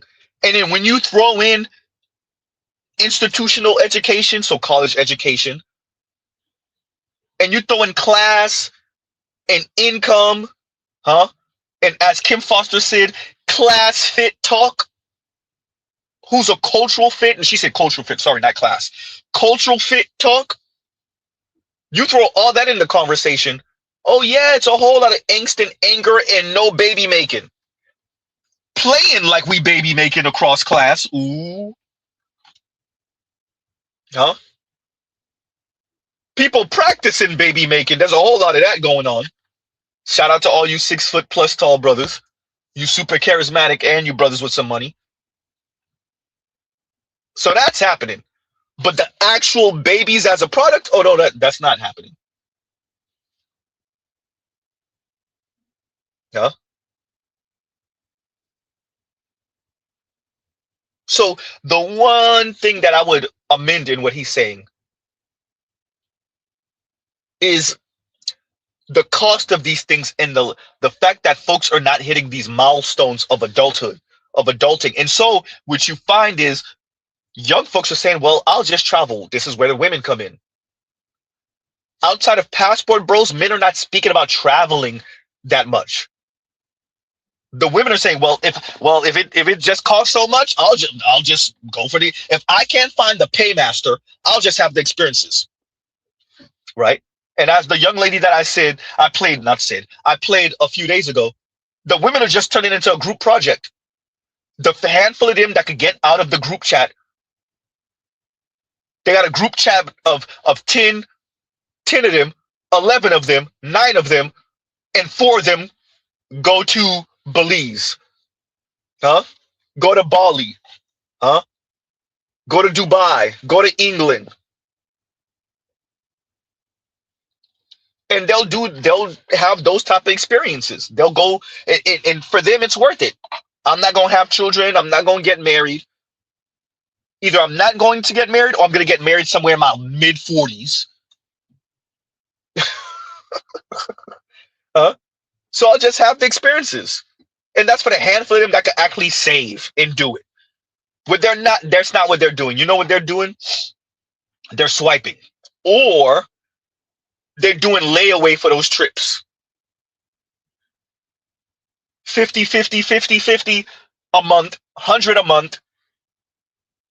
And in a year and a half, 2 years, then they could take the trip.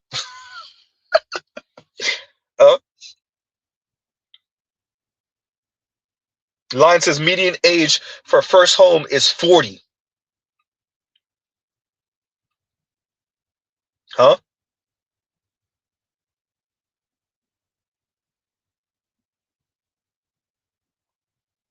And Telescope says, when I was a kid, you could be a functioning head of house at 17. Z, now most can't even do that at 37. I agree. Not with $450,000 home prices, $420,000 home prices. Huh? Not with the car. Your average new car is $50,000.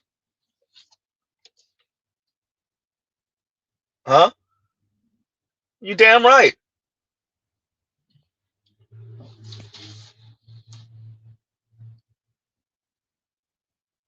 Not when a kid from birth to 18 years old is going to cost you $300,000.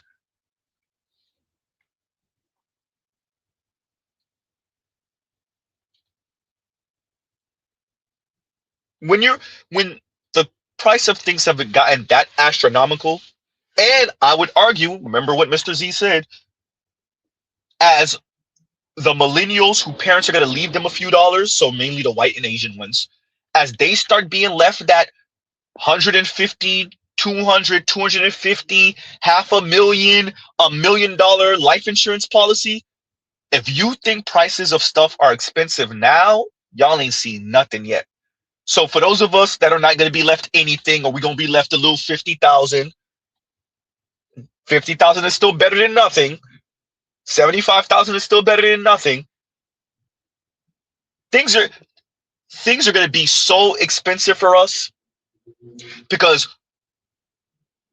what's affordable will not be defined by us. What's affordable will be defined by the folks that's being left 200 and 250 and $500,000 and $1 million of their parents' life insurance.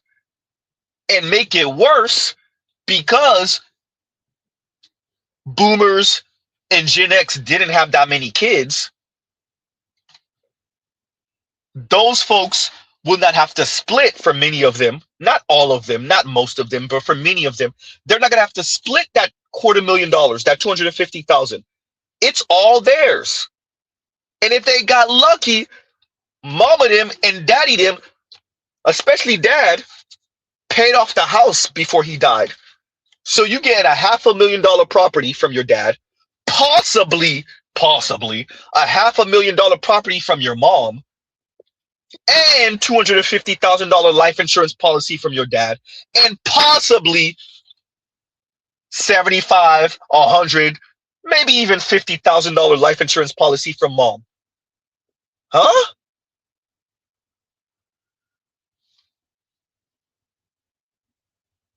Yeah. That's who's gonna be. You want to know why the Hyundai Telluride is gonna be a $75,000, $80,000 vehicle? That's why.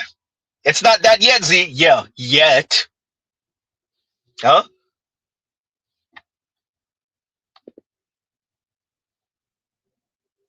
I will argue there will not only will there'll be a quote unquote K-shaped economy. That does not mean that average folks won't be able to afford anything. There will be a market, and there will be folks that advertise and sell to those of us on the bottom part of the K. But this is what I'm arguing. The bottom part of the K will no longer be able to cosplay like they're part of the top part of the K. I think those days are done. Most of us just didn't get the message yet. It's a conversation I had with a coworker a little while ago where we were speaking about going to the club and you see a bunch of women walking around with $3,000 and $6,000 Cuban links on. A bunch of folks walking around with, I'm saying those days are going to be dead soon. Huh?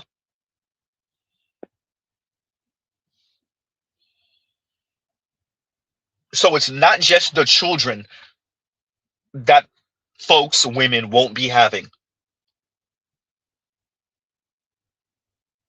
I think there's going to be a market adjustment in the next couple years. And that market adjustment is going to affect the way everyone thinks and moves, particularly in the Black community, particularly amongst Black women. And their valuation of men and the way they see men and value men and what they find as desirable and attractive and appealing will follow suit. Huh?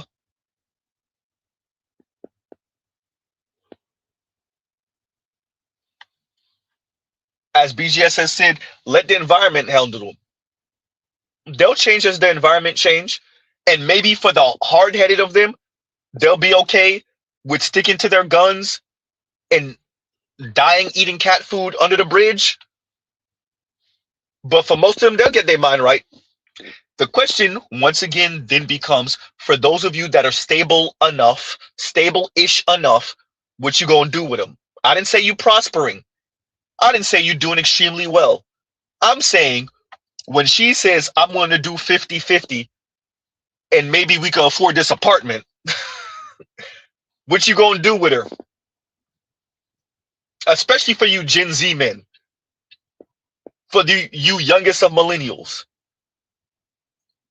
Yeah, she was turning her nose up at you when y'all were 23 and 25, and now that you 27, 28, 29. But in the next 5-6 years, when you see her in your mid-30s, and yeah, she got her little job going. She not super struggling. She's struggling, but she ain't super struggling. And she want to get on your program now. What you gonna do with her? Huh? Lion says BGS is 100% right. The market will sort them out. To the elements they go, Lion. To the elements, and the elements is the market. Huh? But we're not done yet. Let Tone Talks make it even. Mr. Z, how did you turn this into a doomer stream? As a matter of fact, before we do that, we got a couple of super chats to read. Talking about that. Like, share, subscribe, hit the super chat. Right. And Kanguru says, you got to do a car stream too, Z. I do. And that we definitely going to do a car stream for the members. I'm going to do a different car stream for the non-members eventually also, but we definitely got to do a car stream for the members. The members get a car stream first, right? And maybe a more in-depth car stream also. Right. And Kanguru, thank you for the super chat. Thank you for the super chat. Right. And let's play this Tone Talks. Speaking of what we're speaking on first. Continuing. Like, share, subscribe, hit the super chat. What it meant, because I know the numbers of where black people are in terms of the middle, the top 10%, the top 5%, is that 90% of black America is in the bottom half of America that is worth only 1%. So now you frame that against the idea that we have bread. Bruh, don't let nobody tell you that 15, 20, 30 racks ain't a lot of money for a black person. Don't let nobody tell you owning your car ain't a big accomplishment. Don't let nobody tell you coming up from nothing and having something ain't a big accomplishment. Again, 90% of black America is in the bottom half of America that owns 1% of the wealth, and we out here talking about we gonna have it all. Bruh, there's levels to this, and I'm telling you this top level, so we gonna get right into the bag and tell you. Back when your web covered this, now this is some years ago, but at that point what we saw is only 5% of black American households have more than 350K in net worth, not liquid. So when you went down to like the top 10%, it was like 140, 130. It was like the middle. Come on. So when you look at it, what I'm saying is that, and you got to see it this way. When you looked at black wealth by percentage of decile, and you guys haven't seen this chart for some years, but I used to share it. And this is according to the Federal Reserve Survey of Consumer Finances. Almost 75% of our wealth was in the top 10% of families, largely black boomers, regardless of education, that got lucky on timing and did very selfish policy that only helped them. So if you wasn't hooked to one of them, you was out. I don't care what Harvard, Stanford, Yale, or if you was a biracial married and you had a white parent, or you was a foreigner and you came over. But if you straight for Adolph's parents and nobody looked out, you in trouble. So I'm not guessing. You can figure it out on your own. You go do something. But in the top 20%, you had 90% of our wealth. That includes. So you go. So what did it take to get in the top 90? All it took is like $150,000. Wait a minute. Mr. Z didn't know these numbers years ago when Mr. Z first started saying, and that me saying it is way after I was thinking it. The outliers are doing too much talking. The top 20% has 90% of the wealth in the black community. Do you see why it's so negligent the way these folks talk? Huh? The young lady I covered the other day, the little Haitian young lady that was like, I'm not doing nothing. I'm not lifting a finger. I'm not doing this. I'm not doing that. A man gonna have to do this. He gonna have to be my slave. That's why I say it's so negligent. The outliers are doing too much talking. The Kim Fosters of the world are doing way too much talking. Huh? The Chrissies of the world. The Lexus Exodus of the world. I know y'all haven't heard that name in a while, but I was reminded that she was saying, oh, I've been making 6 figures since such and such and such and such. Yeah. And if I'm not mistaken, Chrissy has a marketing degree, so everything for her is about the aesthetics of things. how things look, how they appear. Yeah, the outliers are doing too much talking. Not only are you dealing with wealth being hoarded at the top for your average American, it's exacerbated for the black community. And if the top 20% of the black community has 90% of the wealth, y'all doing way too much talking when it comes to relationships, men, women, gender dynamics. Shut the hell up. Huh?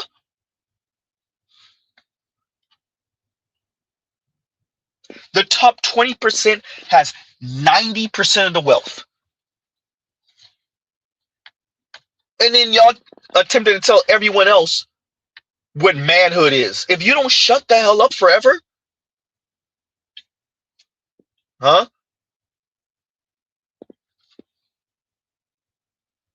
Somebody play that Juicy J sound drop.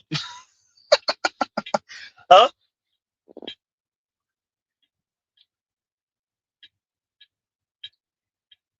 So as I say often on this channel, the outliers are doing too much talking.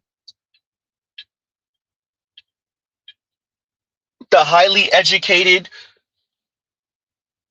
the well-resourced handful of black people, relative handful of black people, are just doing way too much talking. I've said it before. All you weirdo feminist black women and even black men, the black community can't afford your little gender warring, intersectional feminist crap. Black women, the black women you claim to care about can't afford it. They literally financially cannot afford it. But you steady talking though. And couching your talking as some type of liberation or black female empowerment or whatever the hell. Huh?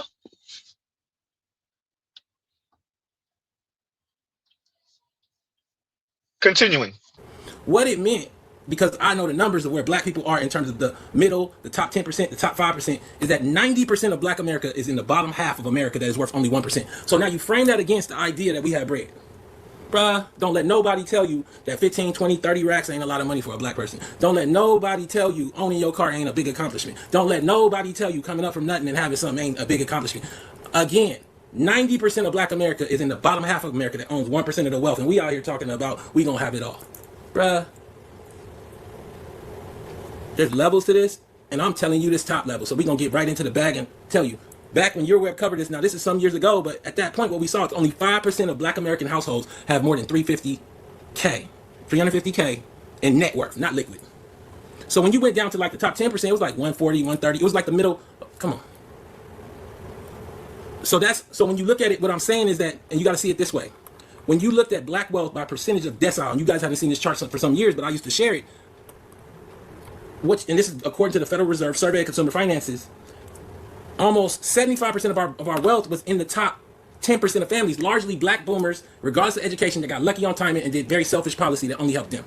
So if you wasn't hooked to one of them, you was out. I don't care what Harvard, Stanford, Yale, or if you was a biracial married and you had a white parent, or you was a foreigner and you came over. But if you straight for Adolf's parents and nobody looked out, you in trouble. So I'm not guessing. You can figure it out on your own. You go do something. But in the top 20%, you had 90% of our wealth. That includes. So what did it take to get in the top 90? All it took is like $150,000 in net worth. We go back because the 5% was like 350. So if it was 350 back when this article came out, it might be 425 now. To get in the top 10% of black America, it might take $170,000, $200,000. So when you look at this number of households in the bottom 50%, they are talking about households worth about $200,000 net or less. That is 90% of black America in that part. It's a pocket to be in when you know them numbers, bro. Because can't nobody shake you with no LeBron James that sells sports gambling, no Drake coming from Canada. Can't nobody tell you nothing. They better not let me on TV because I'm going to be out there, bro. I remember CNN, they called me once to go on the CNN, and they said, what are you going to say about Trump and Hillary? Are you going to go after Trump? I said, I'm going after everybody. How about it? Tone Talks. Oh, they didn't call me in. They got a message to say. That's bar none truth for the Don Lemon Show. I'm telling you this. So I talked to the producer. So nonetheless, what I'm saying to you is black wealth, as you understand it, might be totally fantastical. likely is, unless you've been following my show, unless you really know the numbers, the Federal Reserve Survey of Consumer Finances, we'll get into those in a second, so I'm not general, I'm very specific. If you just looking at people who buy houses and who lease cars, see, I got the title to my car. If you're looking at people who lease the Taycan for $1,500 and show up at the Thanksgiving, you don't understand. No, I got the title to my G70.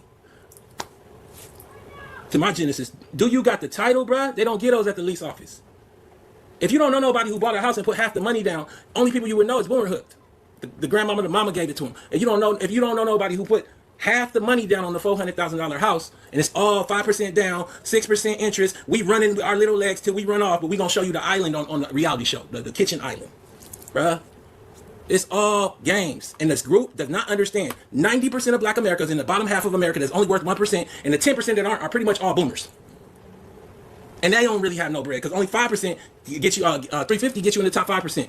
This is a race that is built in terms of wealth, probably amongst the most insane in the modern history of the world. I don't want to go further than that.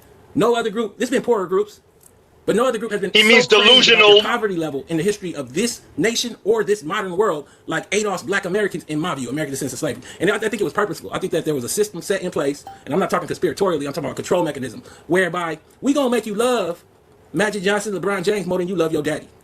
I'm here to put that heart that you love your daddy more than you love LeBron James, and that dude sell gambling, so you shouldn't even like him. I agree with him on. Well, Nixon said it. So Nixon said that to. It wasn't Ehrlichman. Was it Ehrlichman? I want to say it was Ehrlichman. Sell them on capitalism. Sell black people on capitalism.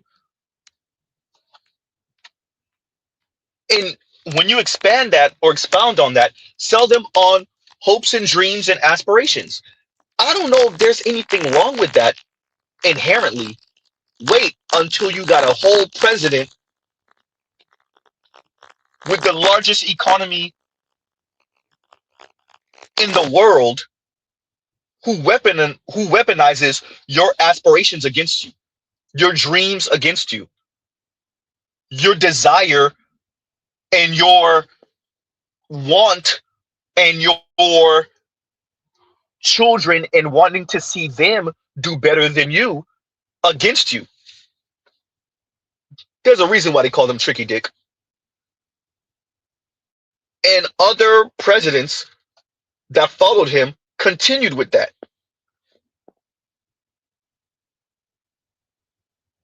Huh? So what Tony's speaking about when he said crazed, he's saying delusional. That black folks largely in America money.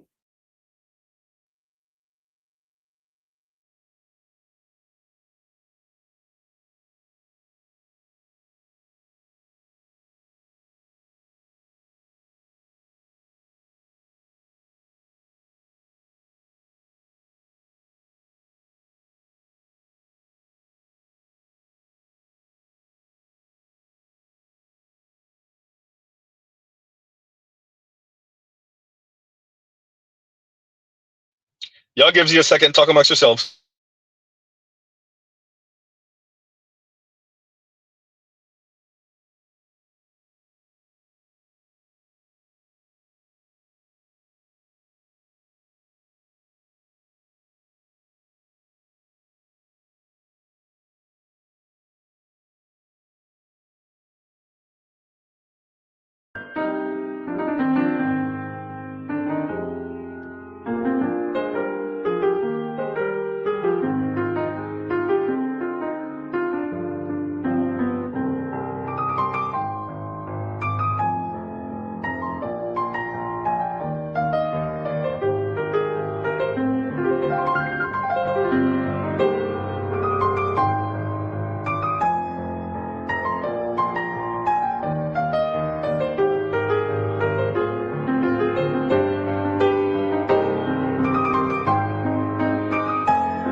And we're back. Reckless streams, y'all already know. Reckless rules in effect.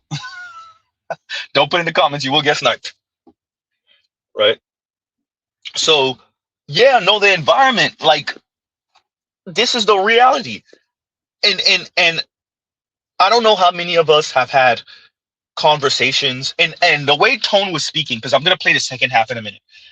It's like he has these conversations in real life. He's not just speculating on black people's delusion, your average black person's delusion on black wealth and money, and quite frankly, wealth and money in general. Mr. Z has definitely had these conversations in person, and your average black person, and I'm saying not just,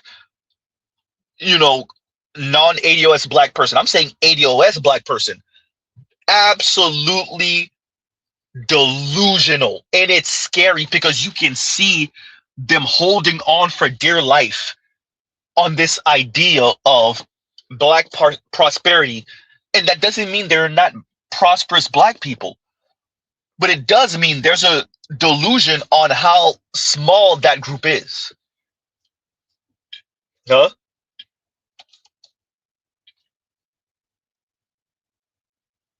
And it's sad, a little maddening, but because much of the way you form your opinions and your dreams and aspirations are built off of what you think is happening. And at least for me, I come across folks that are just so delusional. You're like, oh, no wonder you thought that was going to work. And I'm not about shooting down people's dreams and aspirations either. So you might question and say, are you sure about that? And once they're adamant about it, Mr. Z just says, okay, right? Because you never know. So I'm not going to be the Debbie Downer and tell you this isn't going to work, but I will question.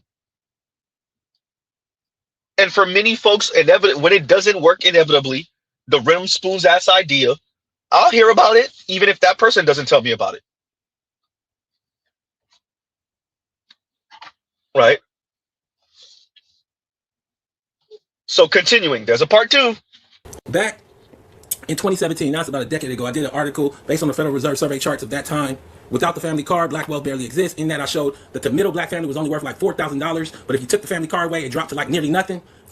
And people were struggling because they don't want to tell us that black folks don't have no money. And y'all been watching these sports. How many of y'all watching the finals? So you are living in a world where you have believed yourself to be part of the wealth class, and don't nobody you know is part of the wealth class, and you wondering why life is hard. Life ain't hard if you can call grandma for 30 racks, 30,000. So to give context, this is the survey of consumer finances by the Federal Reserve. They release it quarterly. I'm one of the only people on the net that shows it to you every so often. I'm going to show you Q4 in a second. And on Q4, what you get is some massive increases amongst white America, particularly as you look at corporate equities and mutual funds. They jumped by 9.46 trillion from when? They jumped by 9.46 trillion just since 2025 Q1, over 1 year. In 1 year, they went from 41 trillion to 50 trillion, and all of black America is only worth 7 trillion. There's 20 million black homes, 83 million white homes. That's a 1-to-4 ratio. But in reality, white America has 160 trillion, black America has 7 trillion, with almost like 2 or 3 of it, actually 4 of it, just in the houses and the pension. So pretty much all of it is protecting the livelihoods and the status of black boomers. And if you ain't got one, you out. And you running with your legs on and wondering why life is hard. Don't let nobody take your shine. Nobody. Don't let nobody show you a Taycan or a mortgage or with 5% down or nothing and make you feel less about yourself. They don't know you. And they don't know Taycan is the 4-door electric Porsche, everyone. If you out there and you buying a house right now, I want you to be safe. Because you're getting a 30-year mortgage, you're telling yourself it's always going to go up, but you're not understanding that the Zoomers aren't going to college. The Boomers are going to pass off. It ain't as many Zoomers. So when we get forward, it's very likely the houses are going to drop. It's not going to be the same. The math ain't the same. It ain't enough people that's going to be worth a lot. Housing's going to change. Things are going to slow down. So let's get back to this Federal Reserve chart. It breaks down wealth in terms of categories: real estate, consumer durable goods. That's like the TV, the couches, corporate equities, and mutual fund shares. Defined pensions, defined contribution pensions. Pretty much black wealth is like 2-3 trillion of that, almost half. I gotta pause because we'll play that again. I would like to offer a different perspective to Tone Talks. I'm not saying he's going to be wrong about those home prices. What I will say is it is in the realm of possibility, especially if you don't have a politician that comes in and limits how many homes a company or an individual can own, that you just have super landlords, that the kids of the top 20% own 15, 20 homes, 30 homes, and that's how it goes. They use a home to purchase another home, and then they use the 2 homes to purchase another home, and they use the 3 homes to purchase another home, and you have these kind of super landlords. Wait a minute, we've seen this before. What do we call them again? What do we call them again? The landed gentry class. Huh? We'll just have not the feudal era version of the landed gentry, the capitalist version, if there's still capitalism. I guess the last vestiges of what we would capitalism will be the landed gentry class of folks who own 20, 30 homes, 40 homes, 50 homes, and they just live off of the property of that, the us paying them. Huh?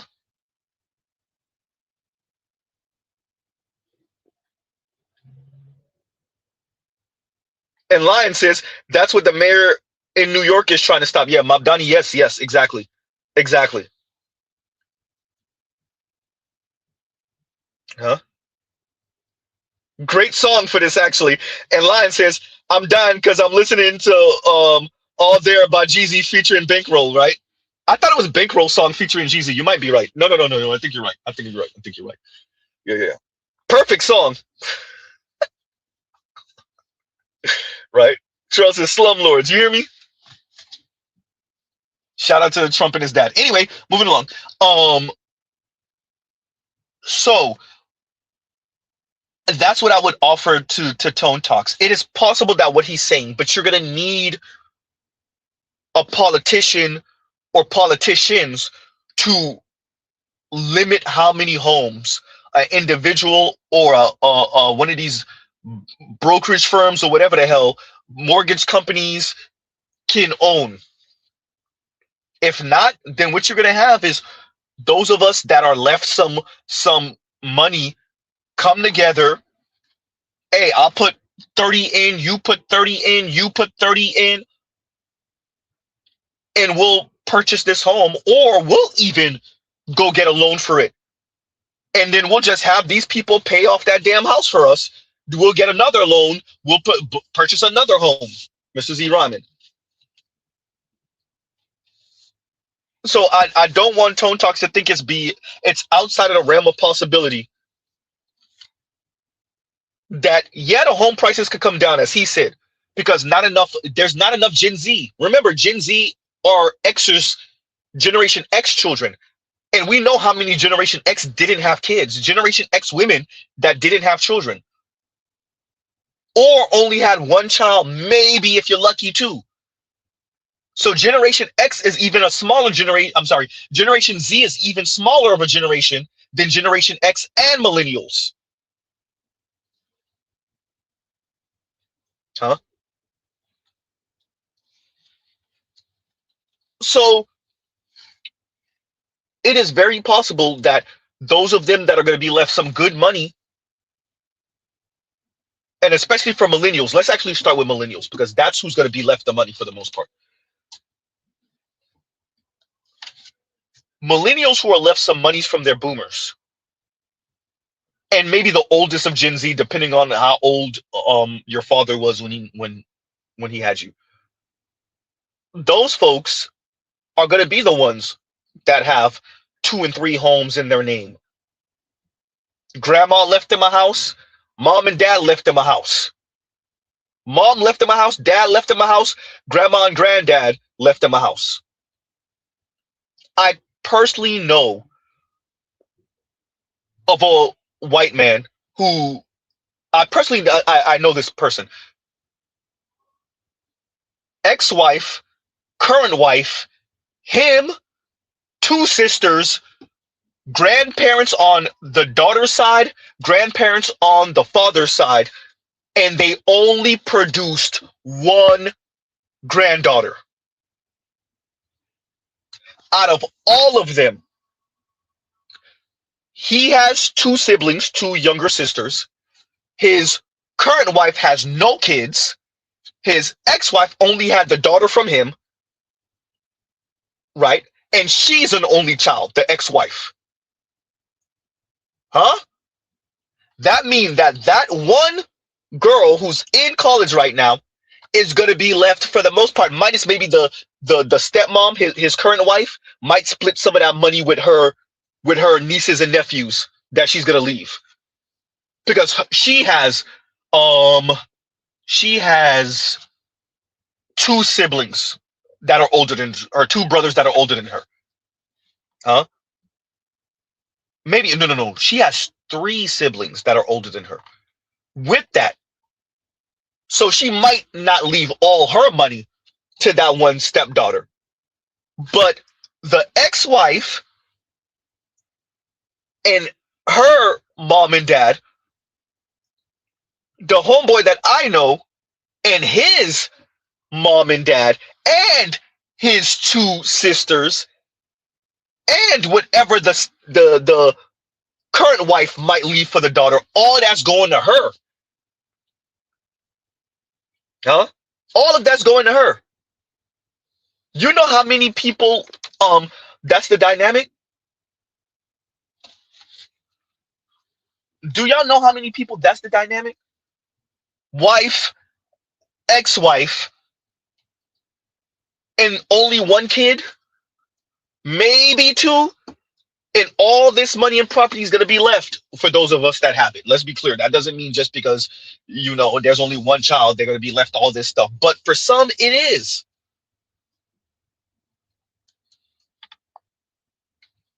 You have 2 parents. You might have 2 step parents or 1 step parent. You have 4 grandparents, and you're the only child that was produced from all of that.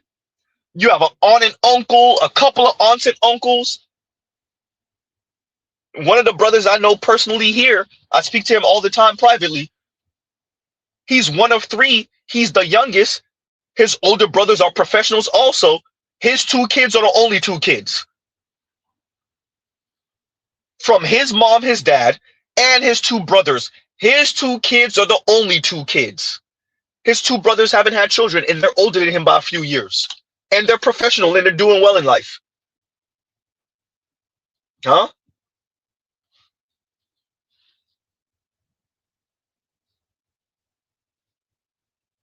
That's the real. Mr. Z could tell y'all personally. It's 3 of us. Mr. Z has no kids.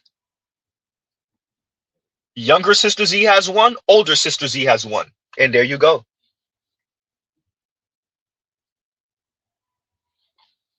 Huh?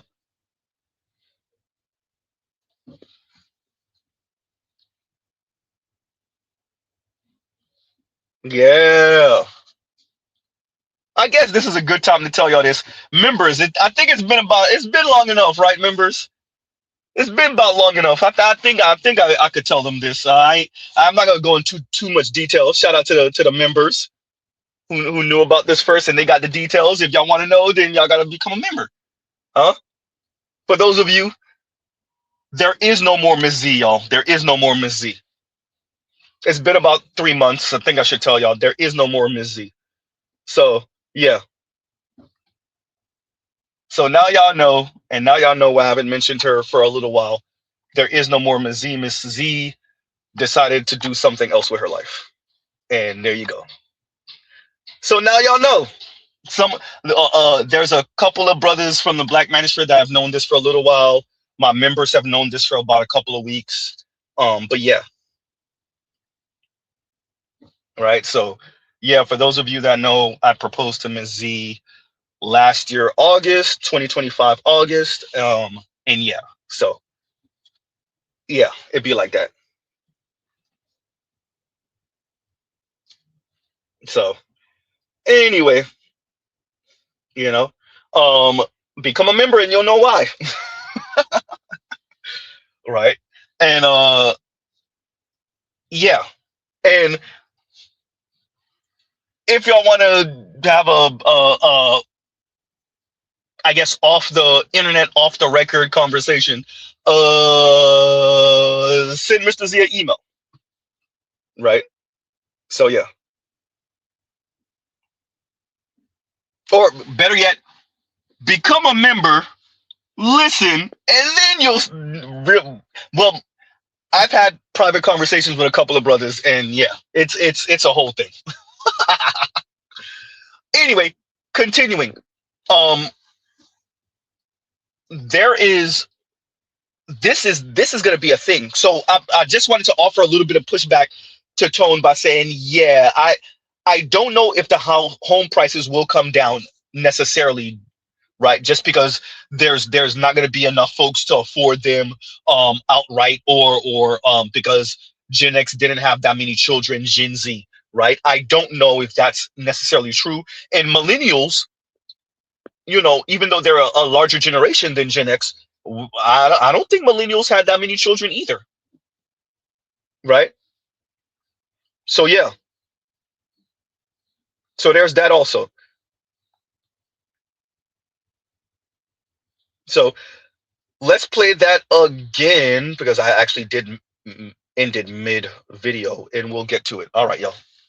Back in 2017, that's about a decade ago, I did an article based on the Federal Reserve survey charts of that time. Without the family car, black wealth barely exists. In that, I showed that the middle black family was only worth like $4,000, but if you took the family car away, it dropped to like nearly nothing. And people were struggling because they don't want to tell us that black folks don't have no money. And y'all been watching these sports. How many of y'all watching the finals? I gotta pause real quick. Trell says, I was rooting for you, dog. Trell, I need you to listen to that member video. I've been actually trying to get in contact with you and Indigo because y'all are two of my day ones. Trell, I need you to listen to that members video. It will tell you everything. Huh? Listen to that member stream. Yeah. So for all of you that need to know some of the details, listen to the member stream. Listen to that member stream. That's why I made sure it was the first stream so that my members could know. Listen to the member stream, everyone. If you must know. And then yeah, I'm gonna I was thinking about this anyway. I'm gonna do a WhatsApp phone number thingy, and yeah, I'll talk to people. Yeah. So yeah, for those of you that you want to know some of the details, that's what the member stream is for. The member stream, y'all get a little bit more personal stuff from Z. And like I said, we're going to still do the Angry Women stream. That's coming up soon. We're going to do the car stream. I might actually, for Congruo, I might actually do the car stream first. I might have to move some things around. Yeah. So yeah. But yeah, listen to that member stream. Listen to that member stream. But yeah, Trell, yeah, it's yeah, Trell, there's gonna be a I told you so moment though, Trell, for you. There's gonna be a I told you so. I ain't gonna say no more. I ain't gonna go to no more details. We're gonna keep it going. Back in 2017, that's about a decade ago, I did an article based on the Federal Reserve survey charts of that time. Without the family car, black wealth barely exists. In that, I showed that the middle black family was only worth like $4,000, but if you took the family car away, it dropped to like nearly nothing. And people were struggling because they don't want to tell us that black folks don't have no money. And y'all been watching these sports. How many of y'all watching the finals? So you are living in a world where you have believed yourself to be part of the wealth class, and don't nobody you know is part of the wealth class, and you wondering why life is hard. Life ain't hard if you can call grandma for 30 racks, 30,000. So to give context, this is the survey of consumer finances by the Federal Reserve. They release it quarterly. I'm one of the only people on the net that shows it to you every so often. I'm going to show you Q4 in a second. On Q4, what you get is some massive increases amongst white America, particularly as you look at corporate equities and mutual funds. They jumped by 9.46 trillion from when? They jumped by 9.46 trillion just since 2025 Q1, over 1 year. In 1 year, they went from 41 trillion to 50 trillion, and all of black America is only worth 7 trillion. There's 20 million black homes, 83 million white homes. That's a 1-to-4 ratio. But in reality, white America has 160 trillion, black America has 7 trillion, with almost like 2 or 3 of it, actually 4 of it, just in the houses and the pension. So pretty much all of it is protecting the livelihoods and the status of black bloomers. And if you ain't got one, you out. And you running with your legs off and wondering why life is hard. Don't let nobody take your shine. Nobody.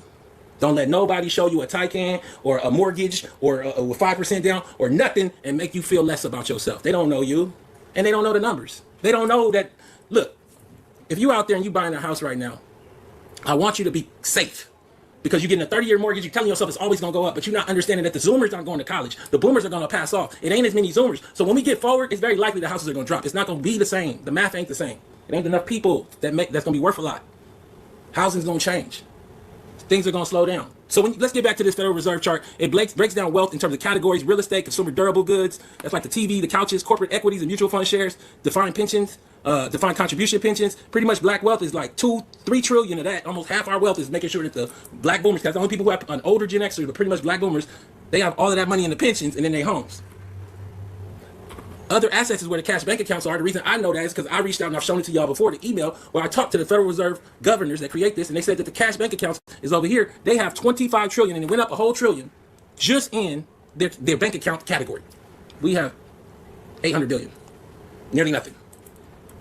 Again, y'all be talking to me about black folks and bread and cash and all this, and I know the numbers, so you can't tell me nothing. Yeah, is there an individual black person maybe that did some old chicanery stuff that has some bread? Yeah. But is it the state and status and nature of being a black person in America? Nah. Bruh, the Federal Reserve Survey of Consumer Finances, this is Q4 2025. Probably many of y'all are seeing it for the first time because you've never seen this chart before, but most of y'all seeing the 2025 Q4 for the first. So in 2018 Q1, the whole white category added up to 93 trillion. By 2025 Q1, they had jumped to 147 trillion. So from slavery and independence to 2018, they only got to 93 trillion. They added 50 trillion from 2018 to 2025. All due to policies from Obama, all the way Reagan forward. Reagan, Clinton, Obama, Bush, Trump, Biden, all of them, creating white wealth. From 2018 Q1 to 2025 Q1, black America only jumped, what, $1 trillion. So they jumped 50 trillion, we jumped $1 trillion.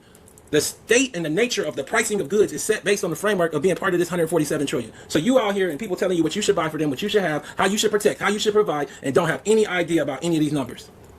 It's levels over here, bro. Again, about 80 plus million white homes, 20 plus million black homes, 1-to-4 ratio. But then we look at the jump. They jumped another 13 trillion in 1 year overall. 9 trillion just in stocks. 9.46. 21 times as much wealth as black folk. But there's only a 1-to-4 ratio. I'm framing this discussion because I need you to understand the state and the nature to understand this again. The bottom 50% of households own 1% of total household equity net worth. I added the part that they're missing. 90% of black America is in the bottom half of America that's only worth 1% of the wealth. But it's worse than that because I didn't say this earlier, but I want to say it now. Can I say it? The bottom half of black America has negative net worth. If you add it up. Just nothing, 50th decile, nothing, the next decile. So if you up in this amount and you got 250,000 in net worth or 300, whatever little amount you got, you so busy looking at the rest of your family that don't have nothing, so you got nothing too. The average is nothing on top of nothing. So people ask how you get out of that. Me and Yvette gave. Yeah, y'all heard that little shot he made at the ladies, right? What you gonna pay for? What you gonna do? Type that hypergamous talk. Yeah, because they struggling, Tone. The women are trying to save face while they struggling. Who gonna pay for this? Who gonna do that? Yeah, the ladies are still trying to save face while struggling. Really, they bar should be barely stable men. Ooh, God damn, Z, you said that out loud. You said that out loud. Because the ladies are barely stable. They're not stable. They're struggling. Huh? They struggling. Trell, no, for real, right now I am rich Uncle Z, and I'm really not. I'm stable Uncle Z. Not barely stable. I'm stable Uncle Z, for real, for real. That's actually true.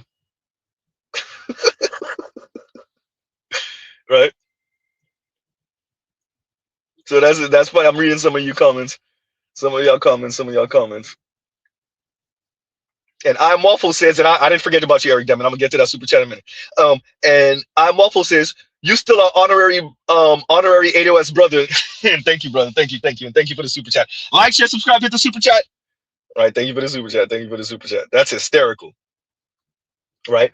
But that's the one thing I think Tone, I don't know if he may not be able to say it on his stream, because I appreciate that he's trying to walk a very fine line with the ladies and being honest with them. And I'm saying that for a reason.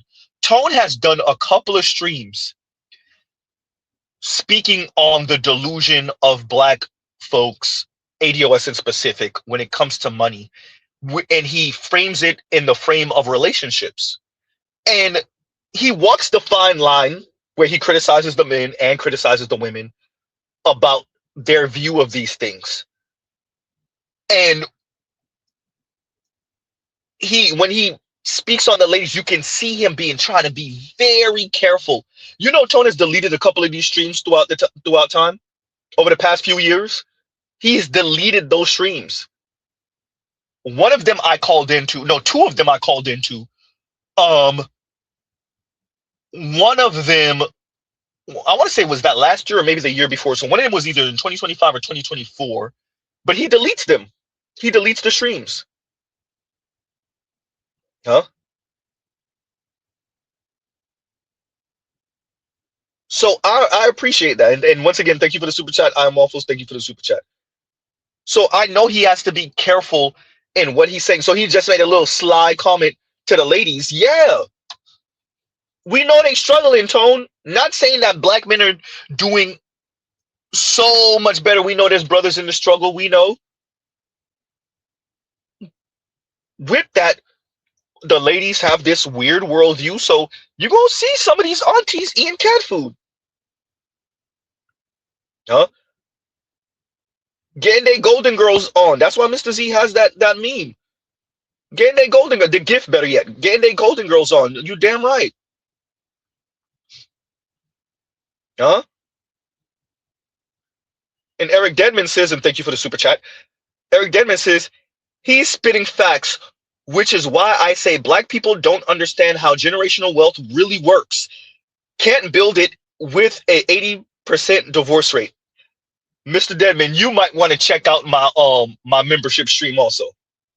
You might want to check out my member. Oh yeah, and Brooklyn's Finest. You might want to check out that membership stream also. There's a couple of you brothers, yeah. You might want to check out that membership stream. Yeah, yeah. Email me when you're done.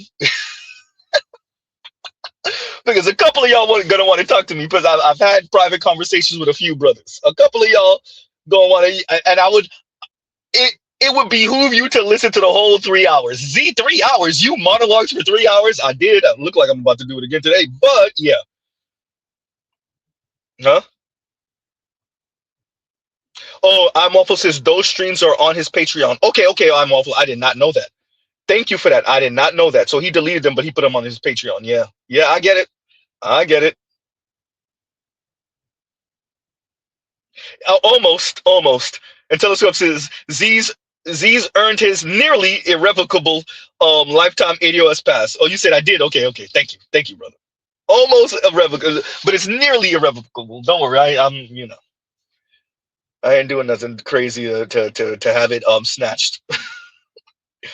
Right? And Lion says, I hate that he does that, but I appreciate why. I appreciate why. I understand that these are, quote, touchy subjects, and as sensitive as the ladies like to say that we are, and as much as, because I've seen this happen twice now. So Joe Budden I want to say he had a young lady on. I want to say Paspero G kind of covered this, but it was either yesterday or the day before Paspero G covered this. Joe Budden had a young lady on. And then who else had a young lady on?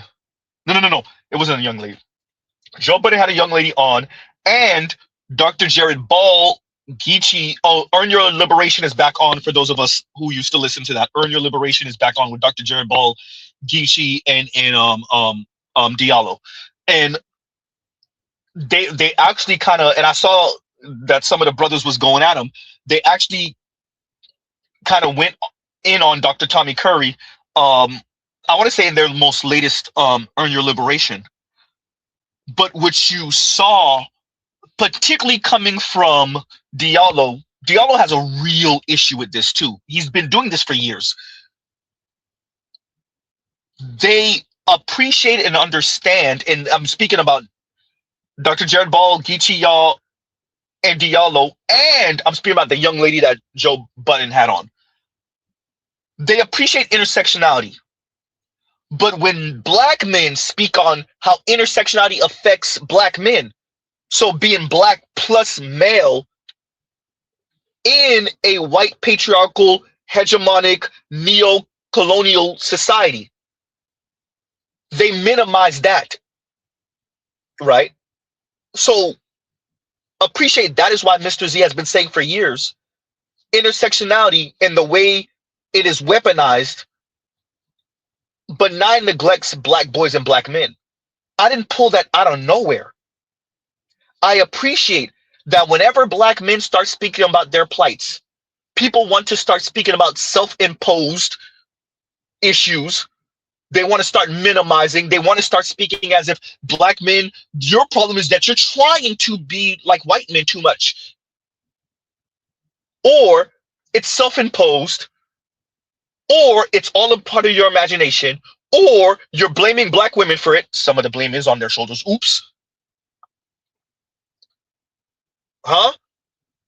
They start minimizing social dominance order. Social dominance order is not a thing. Intersectionality is a thing. Social dominance order is just a figment of black men's imagination.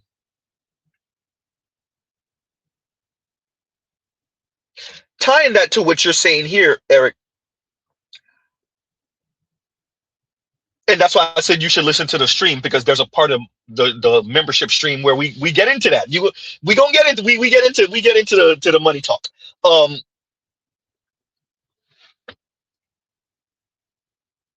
There is, and I'm tying that to the Tone Talks thing.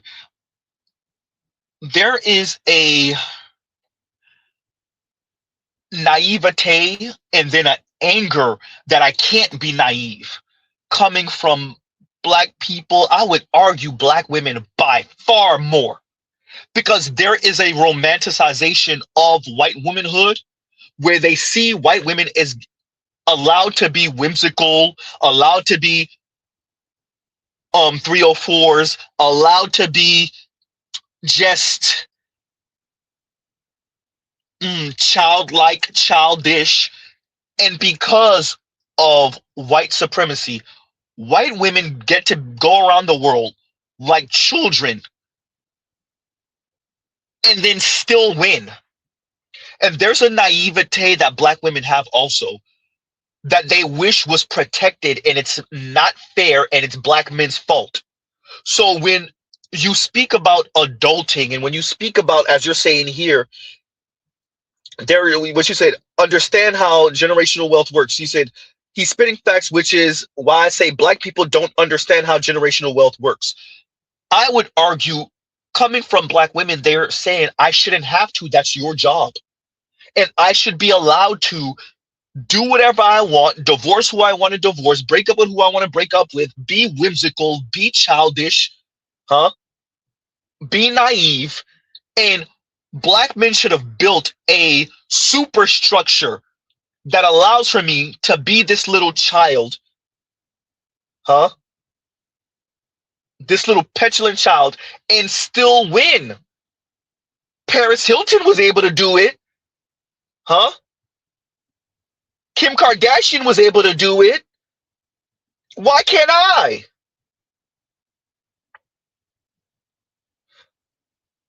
And so when you say can't build it with an 80% divorce rate, there would be an argument from black women. Well, white women get divorced.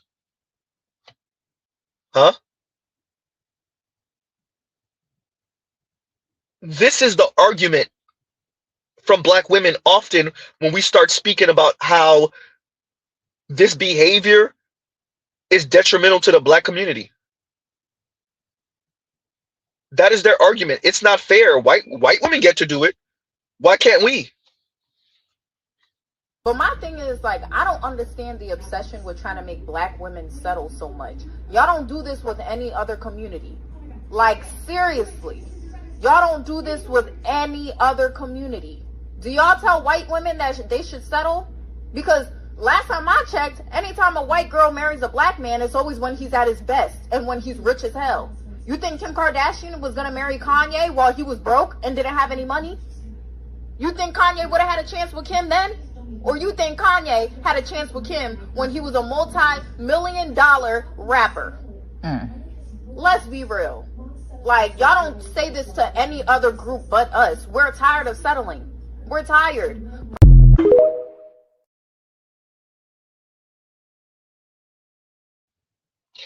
And to sum that up in way shorter of words. Fair.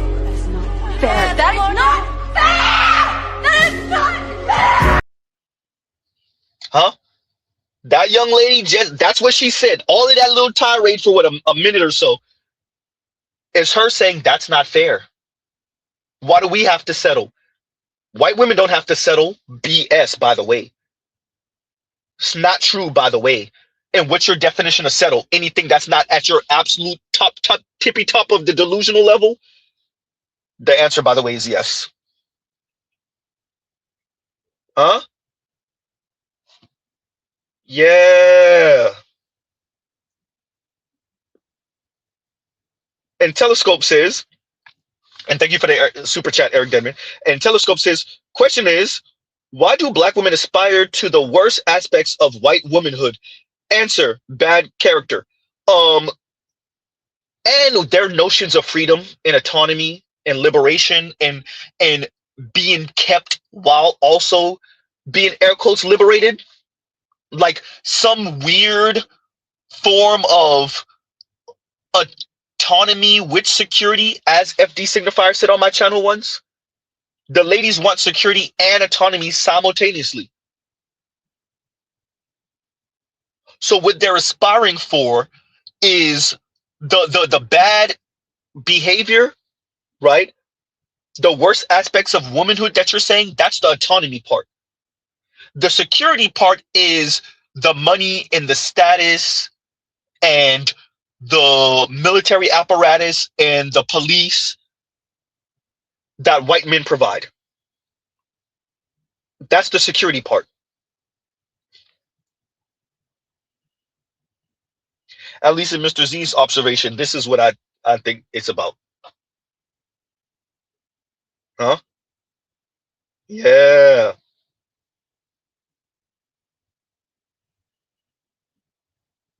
And I'm Waffle says, and like, share, subscribe, hit the super chat. I'm Waffle says, Z, what exactly did they say about Tommy Curry? Were they? Oh, she said, were they actually trying to disprove his man not theory? Gishi actually minimized it. And pretty much said, like, why he was pretty much speaking as if, why not just put this under general, like, black studies, so it could get buried under there. By the way, Diallo said he hasn't read the Mad Knot because of who keeps on recommending it. So essentially, like, what Diallo is saying is, like, Manosphere and Red Pill, Black Manosphere and Red Pill black men keep on recommending it, so it soured him on reading the book, so he hasn't read it yet. Dr. Jared Ball said he did read it, and he still lost on the argument, but he still has platformed Dr. Tommy Curry multiple times, and I actually seen a couple of the interviews. But Dr. Jared Ball called Dr. Tommy Curry a straight up liar, not pertaining to the book, but pertaining to personal issues they have. And it looks like also, to be fair, consciously is building a little army of anti-Dr. Tommy Curry folks, which include, whether they realize they're doing that or not, FD Signifier and possibly Dr. Jared Ball and the like. Possibly. Right? So there's that. So yeah, it's a whole thing, Ral. It's a whole thing.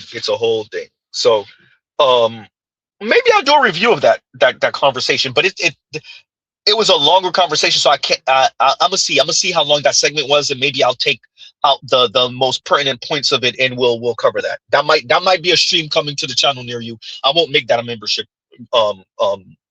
video. I won't make that a membership stream. Yeah. So there's that also.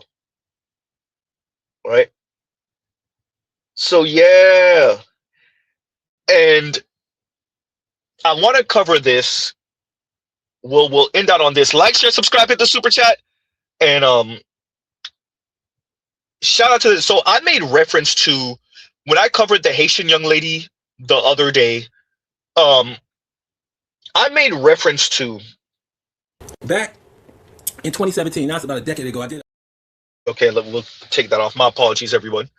I made reference to a brother with glasses that I said once said he's raising his daughter, that she not gonna have to work. She shouldn't have to work a 9 to 5, and her man should take care of everything. And you're not a real man if you're not paying all the bills. And what is a woman with you for? If you what type of man are you? I made reference to this brother, and he's going through it. And Mr. Z will not be laughing at his misfortune. I understand, brother. I understand. Continuing. Listen, I tell men, you're not a man if you don't pay 100% for everything. His wife left him. Gone. Like the wind. And I'm not saying just because you take an L, that means that you have bad advice. But if you have bad advice and you take an L, well, the jig is up. Imagine a woman getting the same bullshit at work that we get, and then you expect her to come home, cook, clean, sex you, nurture you, feed the children, you know, do everything. That's not 50-50 for real. That's 100% on the woman, like 20% on the dude. There's a married family in the Philippines right now, and everybody has to pay bills. Mom, dad, and the kids, okay? Everybody goes to work, and they love each other. But you listen to Pander Bear over here. Apparently, a woman's better off paying 100% of her own bills than going 50-50 with a man. And why are we acting like women don't like sex? Or they don't like children? Like them having sex with you or having kids with you, that was a favor? Is that what you're trying to imply? Like that's crazy, bro. He also isn't very good at math because you can't divide something by 100% and 20%. There's just not enough percent to go around.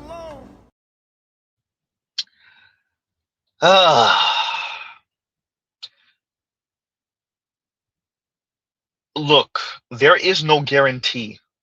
All we're doing as men concerning women is trying to lessen the chance. You're trying to do best practices, right? There is no guarantee. There is no guarantee. Shout out to that brother. I hear you. Paying all the bills and making sure, and yeah, and there is no guarantee, playboy. Huh? So you're the one who said you're going to. What's going on, Eric? I mean, Eric. Edward, Mr. Z over here, this stumbling and bumbling over his words. What's going on, Ed? There is no guarantee.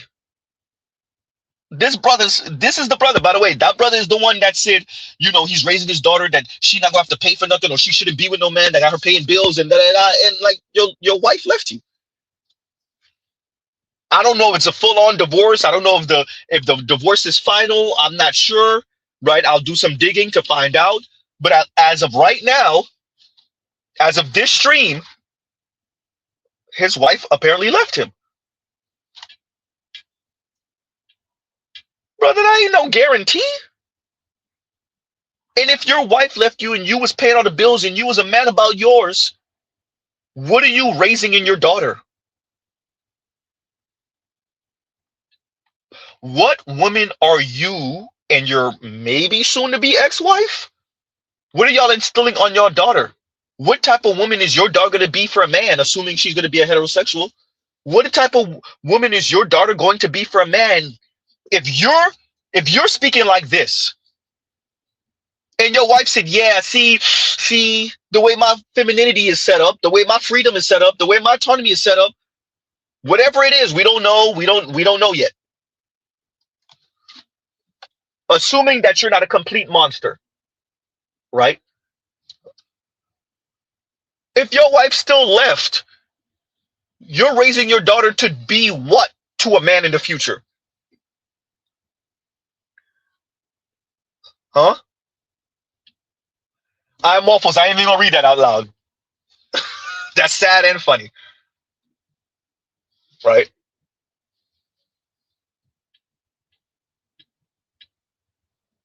So There's no guarantee in this. Being Mr. Paymaster Hyper Provider, man,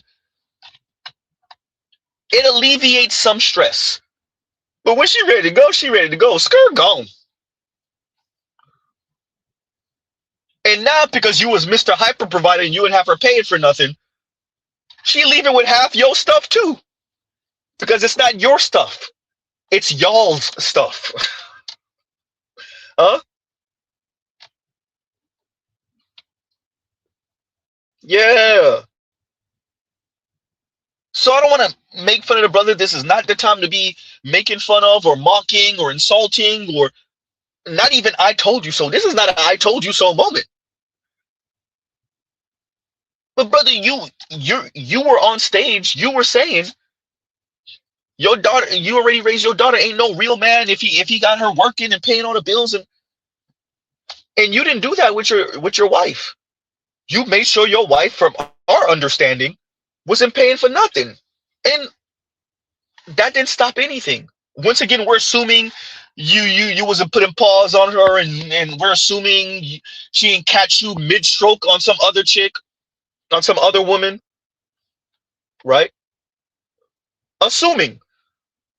But if it's not that, she left anyway. It don't stop nothing, is what Mr. Z is saying.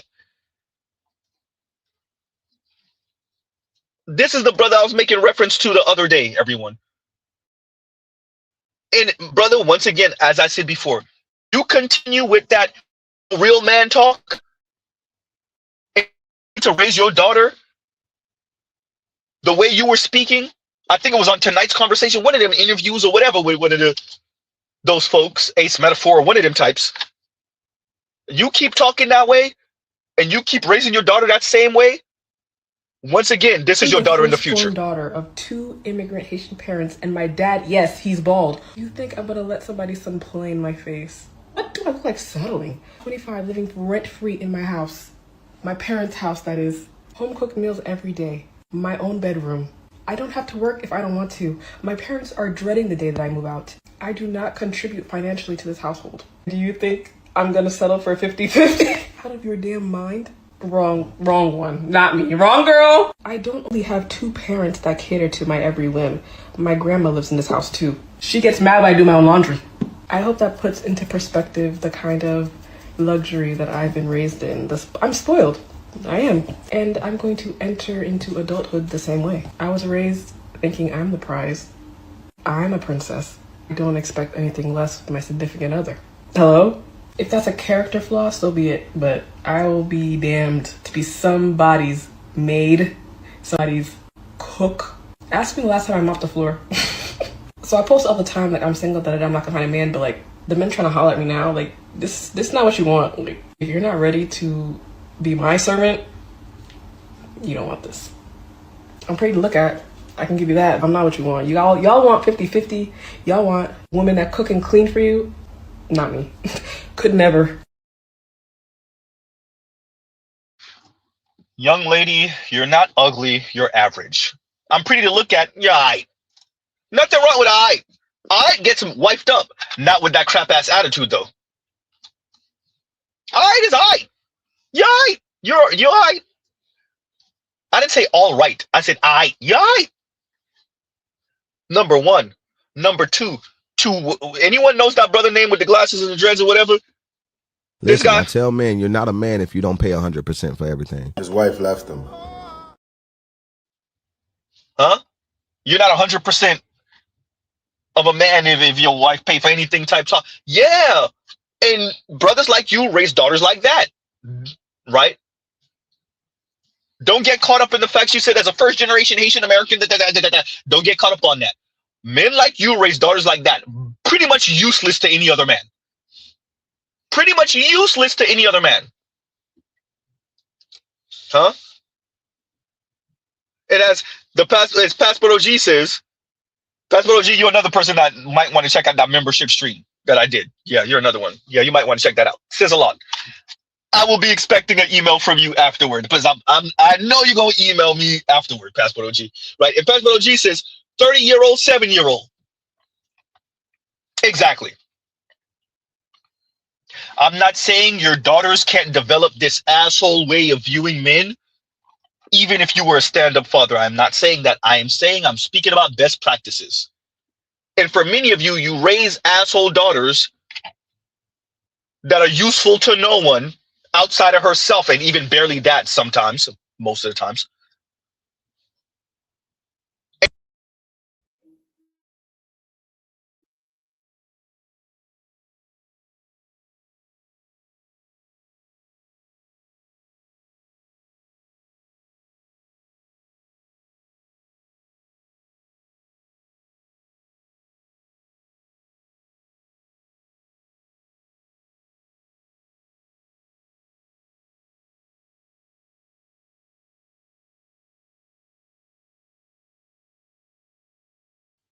And we're back. My apologies, y'all. Y'all already know, right? Reckless. Anyway, we're about to end that anyway. Yeah. So, y'all raise daughters like this. That once again, we're speaking about best practices. We're speaking about best practices.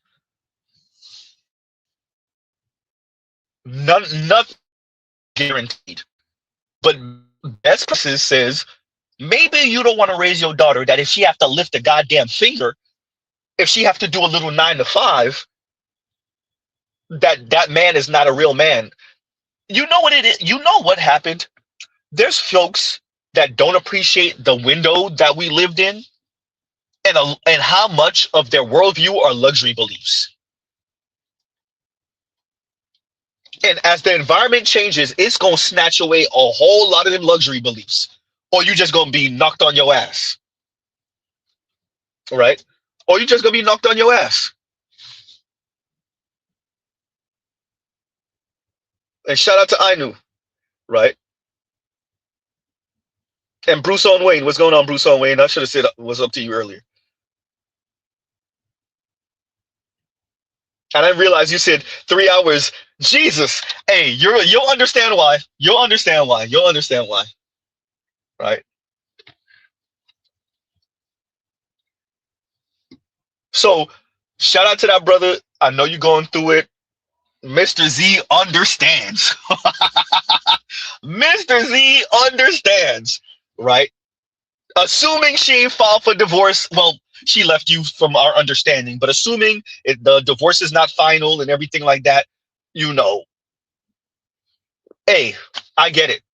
It's real out here.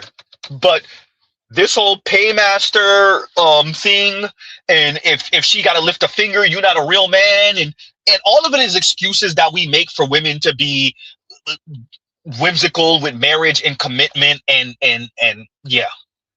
And it's men blaming men for women being women, for black women being black women, right? And that's what it is. And for many of us, our sense of manhood comes from sheltering women from any critique, any consequences, anything, any discomfort. And so when it's time for life or another man or society to put belt to ass on women, we start making excuses for them. When life's and consequences come to bear, when karma comes to bear, we start making excuses for the ladies. And so if women fought to be equal, and if women are at least half of the workforce, give or take a percent or two, and now we're saying to the ladies, he ain't no real man if he got you working, you realize that they fought for this, right? You realize that they fought for this. The ladies literally marched for this. Huh? You realize that. So if they're part of the workforce now, and for many of them, they can't play out their weirdo hypergamous fantasies because not enough men are super ballers.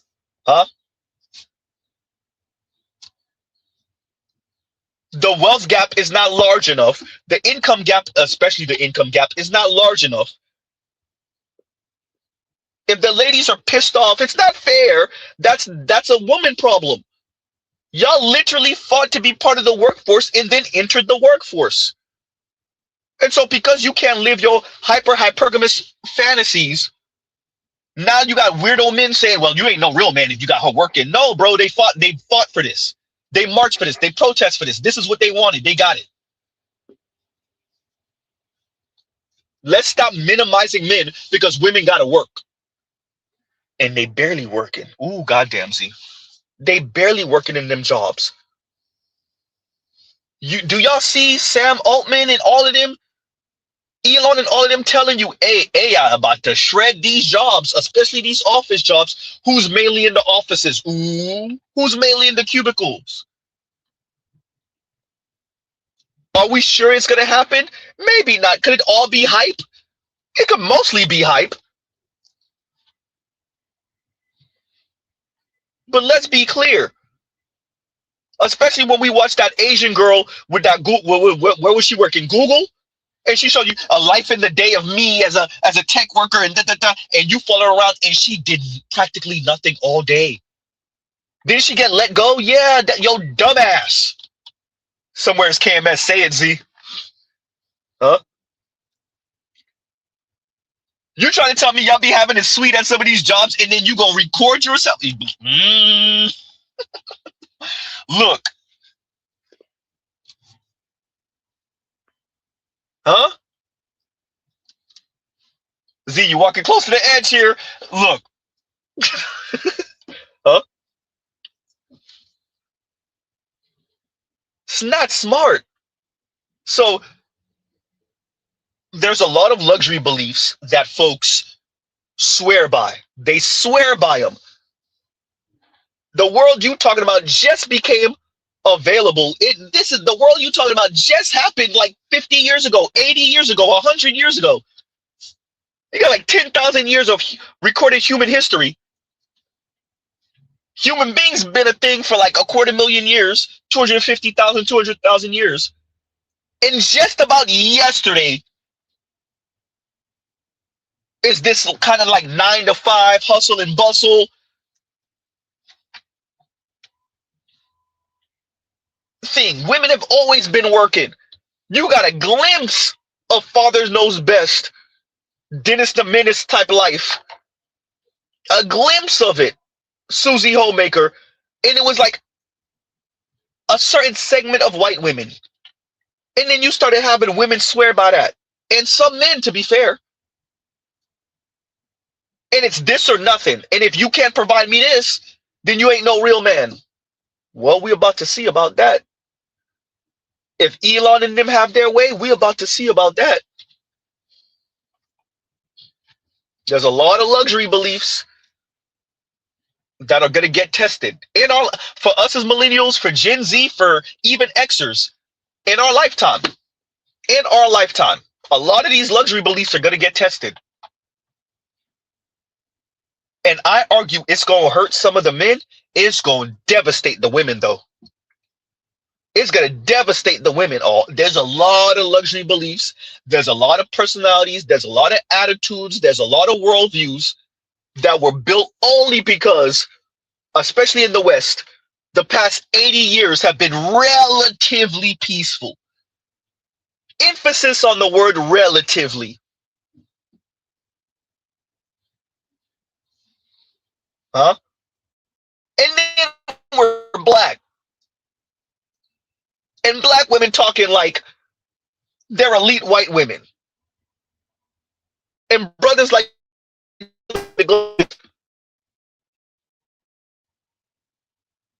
you ain't no real man if she got to work type talk. Okay, we'll see. I bet she hopes she has a job in the next 20 years. The way this is looking.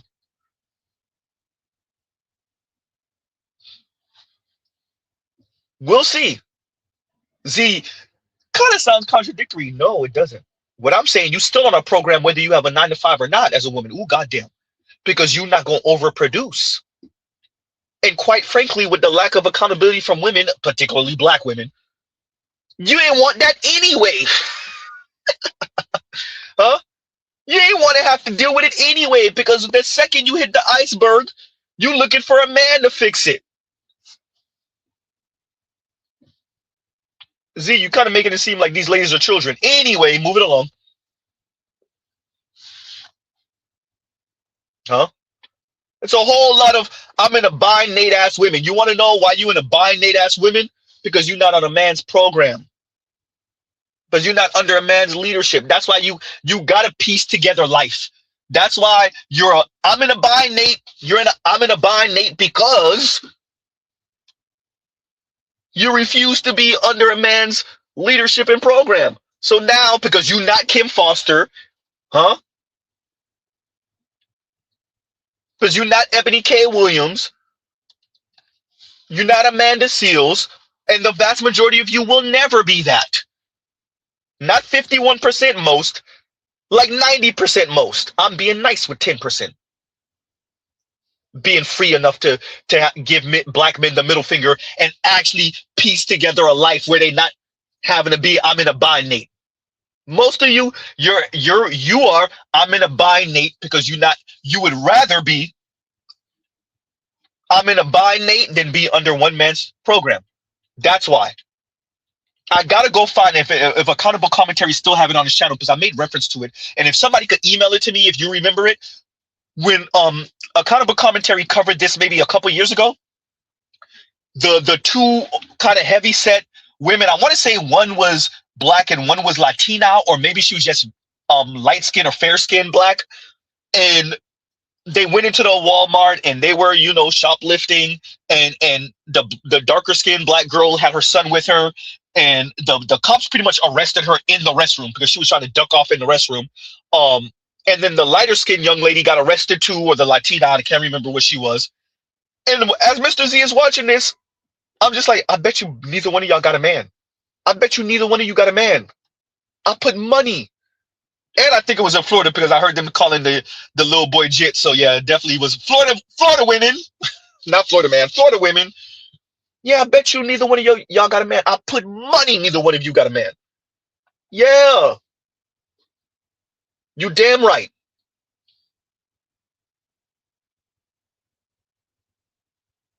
And Brooklyn Finance says, Yozi, I sent you. Check it out if you can. I will. Huh? Hey, and Dr. Dizzle says, hot take. Women's overproduction is the babies they make and the families they tend to. They said they ain't doing it. I actually agree with you on this. I don't think it's a hot take. I think we all know that's their part of the deal. The men overproduce in physical labor at work, doing more hours of overtime and yada, yada, yada, right? That's how we overproduce. That's our extra part of the deal. And their extra part is the homemaking.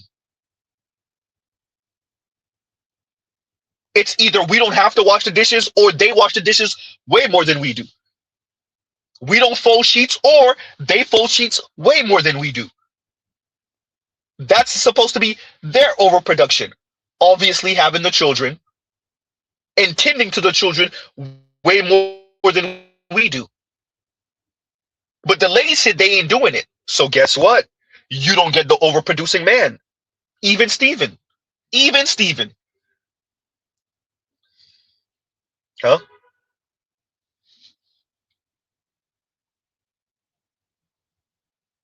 So, dear ladies, you're not going to do your part of the overproduction on one side. The men said, I bet you don't even get me to overproduce. That's why they're piecing together. That's why they're trying to go on these expensive dates. That's why they're demanding that men pretty much do husband duties without being husbands. It's funny listening to women, black women, talk about men trying to get wife duties without being the wife. I know black women ain't talking. Which are, I'm in a bind, Nate. You in a bind because you don't have a husband. Huh? I'm in a bind because you don't got a man. Huh?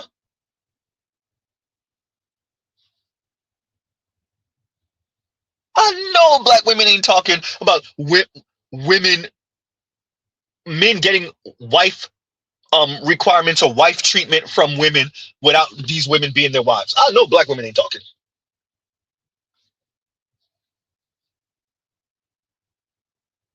You gotta piece together life from mom, from Mr. Charles down the street, Mr. Larry down the street. Y'all gotta piece together life. Because y'all don't got a man. Y'all leaning on sisters, girlfriends, sometimes a literal girlfriend. mom, possibly dad, Mr. Larry down the street, somebody's nephew, because you don't got a man. And here's the thing. If you were a widow, we would understand. If you were a widow, excuse me. If you were a widow, we would understand. That's what quote unquote community is for. Community. If you're a widow, we would understand. If you were divorcee because he was putting hands and paws and feet on you, we would understand. Huh? If he was exercising his options way too much and you couldn't do it no more and you filed for divorce, maybe we would understand. No, y'all ladies are out here because you refuse to get on a man's program unless he's elite, and then even then y'all playing like y'all there and y'all gonna divorce him anyway. Ain't that right, brother with the glasses? I don't know this man's name.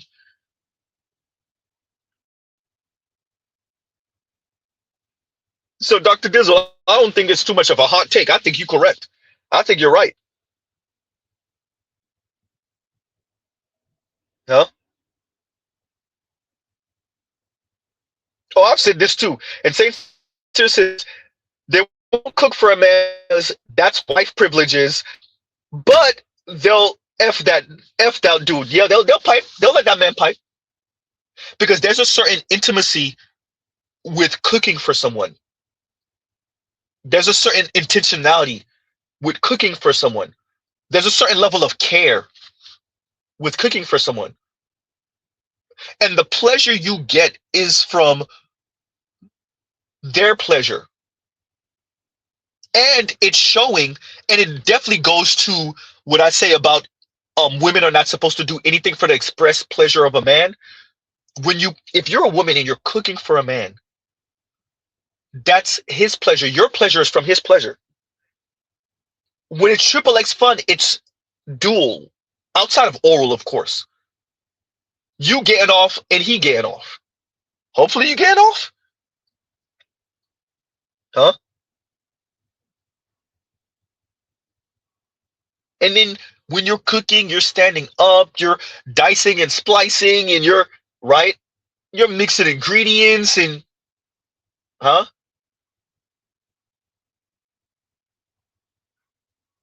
Yeah, no, they don't want to do that. And Inu says, and thank you for the super chat. Replay gang, what's going on, Inu? Thank you for the super chat. Like, share, subscribe, hit the super chat. Oh, okay. All right, thank you, Danielle. And I said Daniel. Daniel, I wanted to say Danielle. Daniel, thank you, Daniel. And Daniel says he calls himself Papi Chulo. Okay. That's the brother with the glasses. All right, thank you. Thank you for that. I did not know that. I don't like, especially in South Florida, I don't like calling dudes Papi Chulo. First of all, we have a whole lot of Latinos down here. Secondly, there's something kind of rainbowish about it. I'll let the women call other men Papi Chulo. That's yeah. Anyway, and thank you for the super chat once again. I knew, right?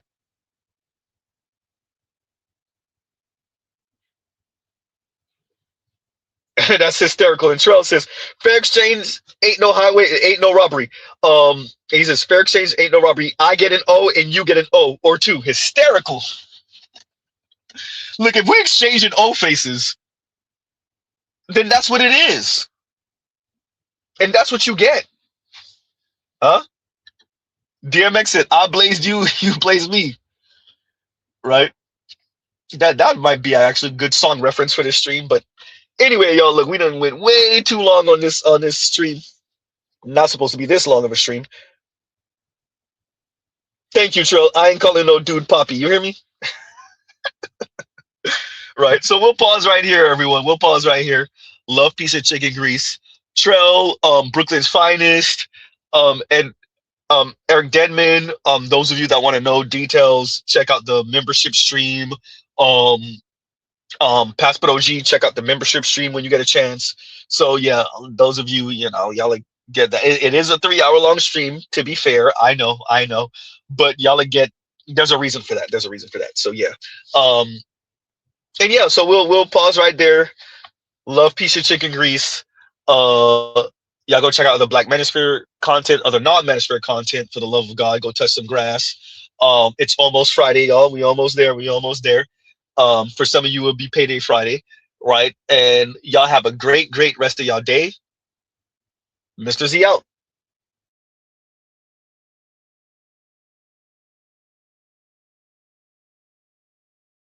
Real quick, and could you drop the link to that stream of Curry looked and couldn't find it? I'll drop the link. I hope they didn't delete it. I hope they did not delete it. So I'll look and yeah, because the live comments was giving it to them. So yeah, so hopefully they did. Hopefully they did not. So on that note, y'all, we will pause right here and y'all have a great rest of y'all day. Mr. Z out.